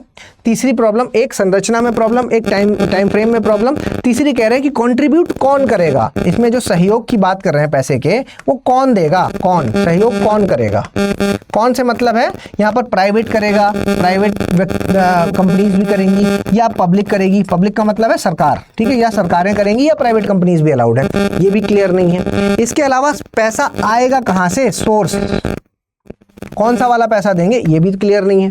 ठीक है, तो इतनी सारी चीजें हैं जो बता रहे हैं कि इस पर वापस से आपको क्या है, वापस बैठने की जरूरत है, और अब जो कोप हो रही है इसमें बैठ जाना और इस बारे में वापस से इसको रिफॉर्म करना, चेंज करने की जरूरत है। ठीक है, क्योंकि इसमें बहुत सारी प्रॉब्लम्स हैं। जो विकसित देश हैं वो अलग कुछ मांग रहे हैं और विकासशील देश हैं जो वो अलग मांग रहे हैं। जैसे कि जो विकसित है वो क्या कह रहा है? विकसित आप कहोगे कि सर पहले तो आप ये समझाइए कि विकसित वाला ही पैसे क्यों दे रहा है। तो विकसित वाला बेटा पैसे इसलिए दे रहा है क्योंकि ये जो अभी पर्यावरण की जो बहुत ज़्यादा हालत ख़राब है वो उन्हीं की वजह से ख़राब है। जो इंडस्ट्रियल रिवोल्यूशन हुआ है 1850 के आसपास, जो इंडस्ट्रियल रिवोल्यूशन हुआ है उस समय जो कार्बन का उत्सर्जन किया है उसके कारण आज जो हमारे पर्यावरण की जो क्षति हुई है, जिसकी वजह से ग्लोबल वार्मिंग बिल्कुल अपने चरम पर है। कोपरनिकस रिपोर्ट जिसके लिए कहती है कि 1.6% के आसपास 1850 से के कंपैरिजन में 1.6 से ऊपर जा चुका है, और हमने जो रूल बनाया था उसके हिसाब से 1.5 से ऊपर नहीं जाना चाहिए था, और हम ऑलरेडी उसके ऊपर जा चुके हैं। तो वो उन्हीं की बदौलत है, इसलिए है जो वो विकसित देश दे रहे हैं। ठीक है, खैर विकसित देश कह रहा है कि देखो पैसा है जो वो प्राइवेट वाला भी देगा, सिर्फ सरकारें नहीं देंगी। अब प्राइवेट की बात जैसे ही आती है तो प्रॉब्लम यहां पर विकासशील वाला मना करेगा कि नहीं ये नहीं देगा। क्यों? क्योंकि ये देगा तो प्रॉफिट देखेगा, और प्रॉफिट देखेगा तो ये हमें क्या देगा? लोन देगा, और लोन अगर ये देगा तो दिक्कत। क्यों? क्योंकि हम तो पहले ही कर्जे में डूबे हुए हैं, और ये अगर पैसा देने लगा तो फिर हमारा कर्जा है जो वो और ज्यादा बढ़ जाएगा, कर्ज बढ़ जाएगा। ठीक, विकसित देश को लेकर के ये बात विकसित देश है जो वो एक तो ये वाला पॉइंट कह रहे हैं। दूसरा अगर आप कहेंगे, दूसरा है जो ये विकासशील वाले क्या कह रहे हैं, जो डेवलपिंग है वो क्या कह रहे हैं कि हाँ एक तो हमें प्राइवेट से नहीं चाहिए, प्राइवेट वाले ना दें, सरकारें दें, और दूसरा ग्रांट की फॉर्म में दें, लोन ना दें, ग्रांट की फॉर्म में दें। क्योंकि ग्रांट और लोन में ये अंतर होता है, लोन चुकाना पड़ता है और ग्रांट वापस नहीं देना होता, चुकाना नहीं होता है। ठीक है, चुकाना नहीं होता है, क्योंकि इसको चुकाना नहीं होता है तो इसलिए ये वाला मांग रहे हैं ताकि हमारे ऊपर बर्डन ना पड़े। ठीक है, क्योंकि बर्डन ना पड़े। दूसरी डिमांड एक और भी है, ये कह रहे हैं कि ये जो कुछ ऐसे देश हैं, मतलब इसमें जो कंट्रीब्यूशन है सिर्फ विकसित वाले क्यों करें, ऐसे वाले देशों को भी तो पकड़ो, जो चाइना है, जो भारत है, इनको भी तो पकड़ो, ये भी तो दें। क्योंकि अब ये पूरी तरीके से अगर इनको कह दिया जाए कि विकासशील में है तो विकासशील में नहीं है। स्पेशली चाइना को लेकर के आप कह सकते हैं बात कि चाइना को लेकर के अगर ये कहा जाए कि ये विकासशील है तो नहीं है, विकासशील तो नहीं है, ये तो यूएस से टक्कर ले रहा है। ठीक है, तो फिर आप कैसे इसको विकासशील में डाल के इसका कंट्रीब्यूशन नहीं ले रहे हो? तो यहाँ पर आप इसका तर्क दे सकते हो कि ये एक तरह से आप एनवायरनमेंट के जस्टिस के अगेंस्ट चले जाओगे। ठीक है, जो आप कर रहे हो ये क्या, क्लाइमेट, एक शब्द है यूज कीजिएगा इसको भी, क्लाइमेट जस्टिस, पर्यावरण न्याय, पर्यावरण न्याय की का सिद्धांत, न्याय का सिद्धांत, पर्यावरण न्याय का सिद्धांत है, आप उसके अगेंस्ट चले जाओगे अगर ऐसा किया तो। क्यों? क्योंकि आपने जो गलती की है उसकी सजा कोई और क्यों भुगते।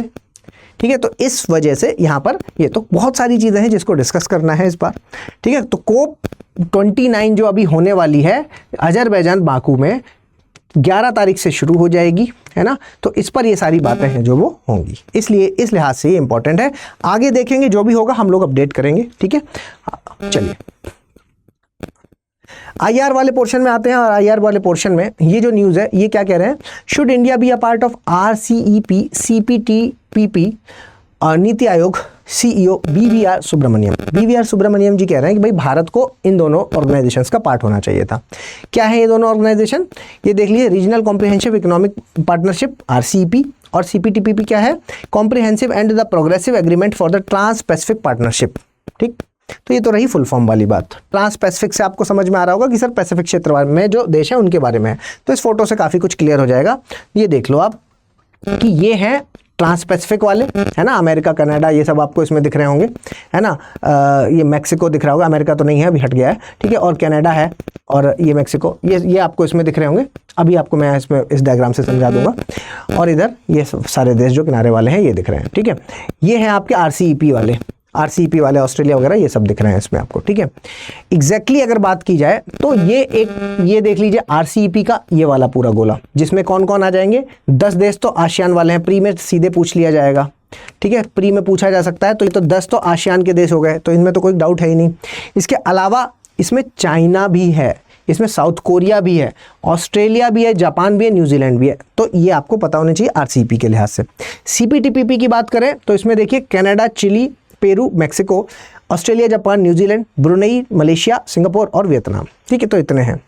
तो ये सब याद तो होंगे नहीं, RCEP वाले याद हो जाएंगे आपको पहली बार, क्योंकि इस तरह की जब न्यूज़ आती है जिसमें क्या है, दो ऑर्गेनाइजेशंस को कंपेयर करवाया गया है, तो आप ये कह सकते हैं एग्जाम पॉइंट ऑफ व्यू से काफ़ी इंपॉर्टेंट हो जाती है। याद क्या करना है, ये जो बीच वाली है, मिक्स वाली, ये सब याद होनी चाहिए। यहाँ से पेपर पूछेंगे वो कि निम्नलिखित में से कौन सी हैं जो इसके अंतर्गत आती है। तो देखो बाकी तो आपको आइडिया लग जाएंगे कि भाई एशिया आसियान वाली सारी हैं। अगर सिर्फ एक का पूछ लिया तो आप आइडिया लगा लेंगे, लेकिन अगर मिक्स करा के पूछ लिया कि इन दोनों में ऐसी कौन सी हैं जो दोनों में आती हैं, तो फिर दिक्कत हो जाएगी। तो ये वाली आप याद कर लीजिएगा। अब आते हैं न्यूज़ पर। न्यूज़ के बारे में आपको बात बताएं तो देखो, एक चीज़ होती है free trade agreement. Free trade agreement, free trade agreement का मतलब क्या है? फ्री ट्रेड एग्रीमेंट का मतलब कि दो देश हैं, कोई एक एक्स हो गया, एक वाई हो गया, और ये दोनों आपस में जो है वो ट्रेड करते हैं। अब जब ये ट्रेड करते हैं तो क्या होता है कि एक लगा दी जाती है इनके ऊपर, ड्यूटी लगा दी जाती है, मतलब टैरिफ लगा दिया जाता है। ठीक है, तो इनके ऊपर क्या है? टैरिफ लगाया जाता है। ठीक है, टैरिफ लगा दिया जाता है एक्स वाई। ठीक है, इनके ऊपर टैरिफ लगाया जाता है। तो इस टैरिफ से होता क्या है? टैरिफ से ये होता है कि जो सामान वाई ने एक्स को भेजा, वो है जो वो टैरिफ लगाने के बाद, मान लो कि इसने कोई चीज़ है जो इस देश में 50 रुपए की बिक रही है और इसने 10 रुपए में ही भेज दी, तो यहाँ पर 40 रुपए का अगर इन्होंने टैक्स लगा दिया तो मार्केट में जब इस यहाँ आएगी तो ये भी 50 की हो जाएगी। अब लोग जो खरीदेंगे वो कैसे खरीदेंगे? क्वालिटी के बेसिस पर। ठीक है, तो चाइना को लेकर के आप आसानी से समझ लीजिए कि भारत और चाइना को लेकर के अगर कुछ ऐसा होता है कि वो मोबाइल कवर को 10 रुपए में बेच देते हैं, तो बीच में टैरिफ लगा दिया जाता है और उसको 50 रुपए का कर दिया जाता है, ताकि मार्केट में जब आए तो हमारे जो लोकल के मैन्युफैक्चरर हैं उनको दिक्कत ना हो। ठीक है, तो फ्री ट्रेड एग्रीमेंट ये चीज़ है। ये जो अभी हमने बात किया RCEP और CPTPP, RCEP और CPTPP के बारे में, ये यही चीज़ है कि ये दो संगठन हैं, अलग अलग हैं, और इनमें आपस में जो फ्री ट्रेड एग्रीमेंट है ये हो रखा है। मतलब इस संगठन का कोई भी देश एक दूसरे में अगर ट्रेड करता है, व्यापार करता है, तो सरकारें कैसा भी इंटरफियर नहीं करेंगी। सरकारें कैसा भी इंटरफियर नहीं करेंगी। फ्री ट्रेड एग्रीमेंट के तहत ये होता है कि कोई भी आप टैक्स वैक्स मत लगाना, जो जितने का देना चाहे वो दे सकता है। ये एक एग्रीमेंट होता है। ठीक है, तो ये है जो ये सुविधा दोनों को मौजूद है। ये ग्रुप आपस में कर सकता है और ये ग्रुप आपस में कर सकता है। बस ये है कि ये जो बीच वाले देश हैं इनको फ़ायदा इसलिए क्योंकि ये दोनों में शामिल हैं। ठीक है, तो इनको डबल फ़ायदा हो गया, बस इतनी सी बात है।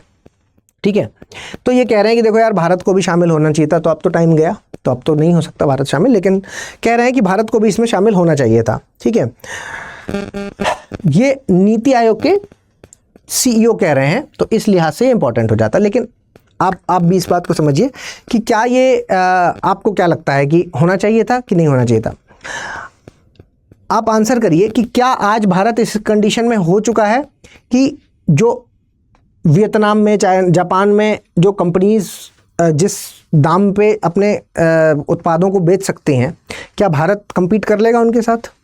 है ना, नहीं कर पाएगा, है ना, क्योंकि वो काफ़ी सस्ते में बेच सकते हैं। दूसरा, चाइना की एंट्री हो सकती है, चाइना की एंट्री हो सकती है, क्योंकि चाइना का जो माल है, मान लीजिए 90% माल है जो वो कहाँ भेज देते हैं? वियतनाम भेज रहे हैं। ठीक है, वियतनाम भेज रहे हैं, और वियतनाम में सिर्फ 10% चीज़ें यूज़ हुई और ठप्पा लगा मेड इन वियतनाम, और फिर अगर हम इसका पार्ट हैं तो आ जाएगा, सीधे सीधे भारत में आ जाएगा। मतलब हमारी चीज़ें घुमा करके आ सकती हैं, मतलब हमारे भारत देश में चीज़ें हैं जो वो घुमा करके भेजी जा सकती हैं। अगर हम इसका पार्ट हो गए, मान लो कि हम RCEP का पार्ट नहीं हो रहे, चलो, लेकिन इसका पार्ट बन गए, तो ऐसे देश जो चाइना के साथ डील करते हैं और इसका पार्ट है, तो चाइना यहाँ भेजेगा और ये आगे भेज देगा भारत में। ठीक है, तो भारत का मार्केट ख़राब हो जाएगा ना। अभी भारत इतना विकसित नहीं हुआ है, अपना मैन्युफैक्चरिंग इतना स्ट्रांग नहीं कर पाया कि इन देशों के साथ इनके जो चीप मटेरियल जितना सस्ते में दे सकते हैं उतने में हम दे पाएँ। ठीक है, तो इस लिहाज से इसको नहीं ज्वाइन करना चाहिए था। हालांकि जो नीति आयोग के CEO हैं उनका कहना है इसको ज्वाइन करना चाहिए था। तो ये वाला पॉइंट भी आप ध्यान में रखिएगा। ठीक है, चलिए आगे बढ़ते हैं। और मणिपुर नॉन नागा थाडऊ कम्युनिटी है ना, थाडऊ कम्युनिटी क्या कह रही है? थाडऊ कम्युनिटी कह रही है कि भाई देखो, NRC है जो, इसको लागू करो जल्दी से, और जो हमारे देश में जो ये आ गए हैं, हमारे देश में जो बाहर के लोग आए हुए हैं, हमारे देश में नहीं, स्पेशली ये मणिपुर को लेकर के चिंतित हैं। देखो कहाँ की है थाडऊ कम्युनिटी? मणिपुर की। ठीक है, तो कह रहे हैं कि मणिपुर में जो बाहरी लोग हैं, बाहरी कौन हो सकता है यहाँ पर? बाहरी को लेकर के ये चिंतित है, किसको लेकर के? म्यांमार वाले को लेकर के, कि म्यांमार के लोग, ये प्री के पॉइंट ऑफ व्यू से ज़्यादा इंपॉर्टेंट है, म्यांमार को लेकर के ये चिंतित हैं। कह रहे हैं कि देखो, म्यांमार के जो लोग हैं ये मणिपुर में आ गए हैं और मणिपुर का संसाधन है जो वो ख़त्म कर रहे हैं। संसाधन है जो वो ख़त्म कर रहे हैं। तो इनको क्या करो, आइडेंटिफाई करो। कैसे करोगे, एनआरसी लागू करो। तो मतलब एनआरसी का सपोर्ट कर रहे हैं, ठीक है। तो 10 पॉइंट इन्होंने दिए हैं, इन्होंने 10 पॉइंट दिए हैं जिसके तहत ये कह रहे हैं कि एनआरसी का हम समर्थन करते हैं, जल्दी से इसको लागू करो। एनआरसी क्या है, नेशनल रजिस्टर ऑफ सिटीजन, मतलब कि ये वो रजिस्टर है जो बताता है कि कौन भारत का नागरिक है, कौन नहीं है, ठीक है। तो ढूंढो कि नागरिक कौन है, नागरिक को ढूंढो और बाकियों को बाहर करो ताकि हमारे जो संसाधन है वो बचे रहें, ठीक है। किसको लेकर के, म्यांमार को लेकर के। आपको याद होगा, है ना, आपको याद होगा कि हमने अभी फ्री मूवमेंट रेजिम, ठीक है, एफएमआर है जो, उसको अभी खारिज किया। एफएमआर क्या चीज़ है, एफएमआर के तहत क्या होता है, 8 किलोमीटर इधर और 8 किलोमीटर इधर कोई भी समुदाय जो कि जनजातियों का है ना, जनजातीय समुदाय है जो वो एक जगह इस यहाँ से यहाँ तक आ सकता है। मान लो ये म्यांमार का बॉर्डर, मतलब ये म्यांमार के अंदर घुस गए आप, ये भारत का बॉर्डर है, तो म्यांमार वाला यहाँ तक आ जाएगा, यहाँ वाला यहाँ। ऐसा क्यों किया गया है, ताकि इनका जो कल्चर है जो वो बचा रहे।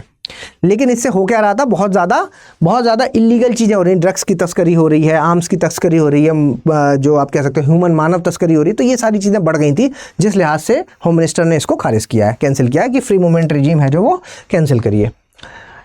ये चिंता है जो थाडऊ कम्युनिटी ने भी अपनी बताई है कि भाई एनआरसी जल्दी से लागू करके इनको वापस भेजो म्यांमार में, ठीक है, वरना यहाँ के संसाधन है जो वो ख़त्म हो जाएंगे। तो एक कम्युनिटी का आप नाम और याद रखिएगा, सिर्फ मेइती, नागा और कुकी के अलावा म्यांमार जो मणिपुर है उसकी एक और कम्युनिटी के बारे में हमें पता चला। और जब भी ऐसा कुछ आता है तो आपको सचेत रहना है, ठीक है। बाकी इसके अलावा ये और भी ये कह रहे हैं कि 10 पॉइंट में कि भाई जो मणिपुर की मूलतः 29 जनजाति हैं उनका भी पता करो कि मूल कौन है यहाँ का, ठीक है, और बस वही रहेंगे, बाकी कोई नहीं रहेगा, ठीक है। तो ये चीज़ें हैं, चलिए आगे बढ़ते हैं और क्वेश्चन देख लीजिए। समावेशी विकास की रणनीति को ध्यान में रखते हुए नए कंपनी विधेयक 2013 ने अप्रत्यक्ष रूप से CSR को अनिवार्य दायित्व बना दिया है। इसके सही क्रियान्वयन में अपेक्षित चुनौतियों पर चर्चा करें, चुनौतियों पर इसकी चर्चा करनी है, ठीक है। तो ये क्वेश्चन है जो कि यूपीएससी 2013 में पूछा गया क्वेश्चन है, तो आपको ये आंसर करना है, ठीक है। और इसके अलावा आपको अगर ये PDF चाहिए तो आप ओम द्विवेदी स्टडी IQ में जुड़ जाइए, मेरा टेलीग्राम चैनल है ये, और यहाँ से आपको ये PDF मिल जाएगा। जल्दी मिलेंगे किसी और लेक्चर में, तब तक के लिए धन्यवाद। हिंदी में यूपीएससी की तैयारी से संबंधित प्रोग्राम्स को देखने के लिए सब्सक्राइब करें स्टडी IQ IAS हिंदी।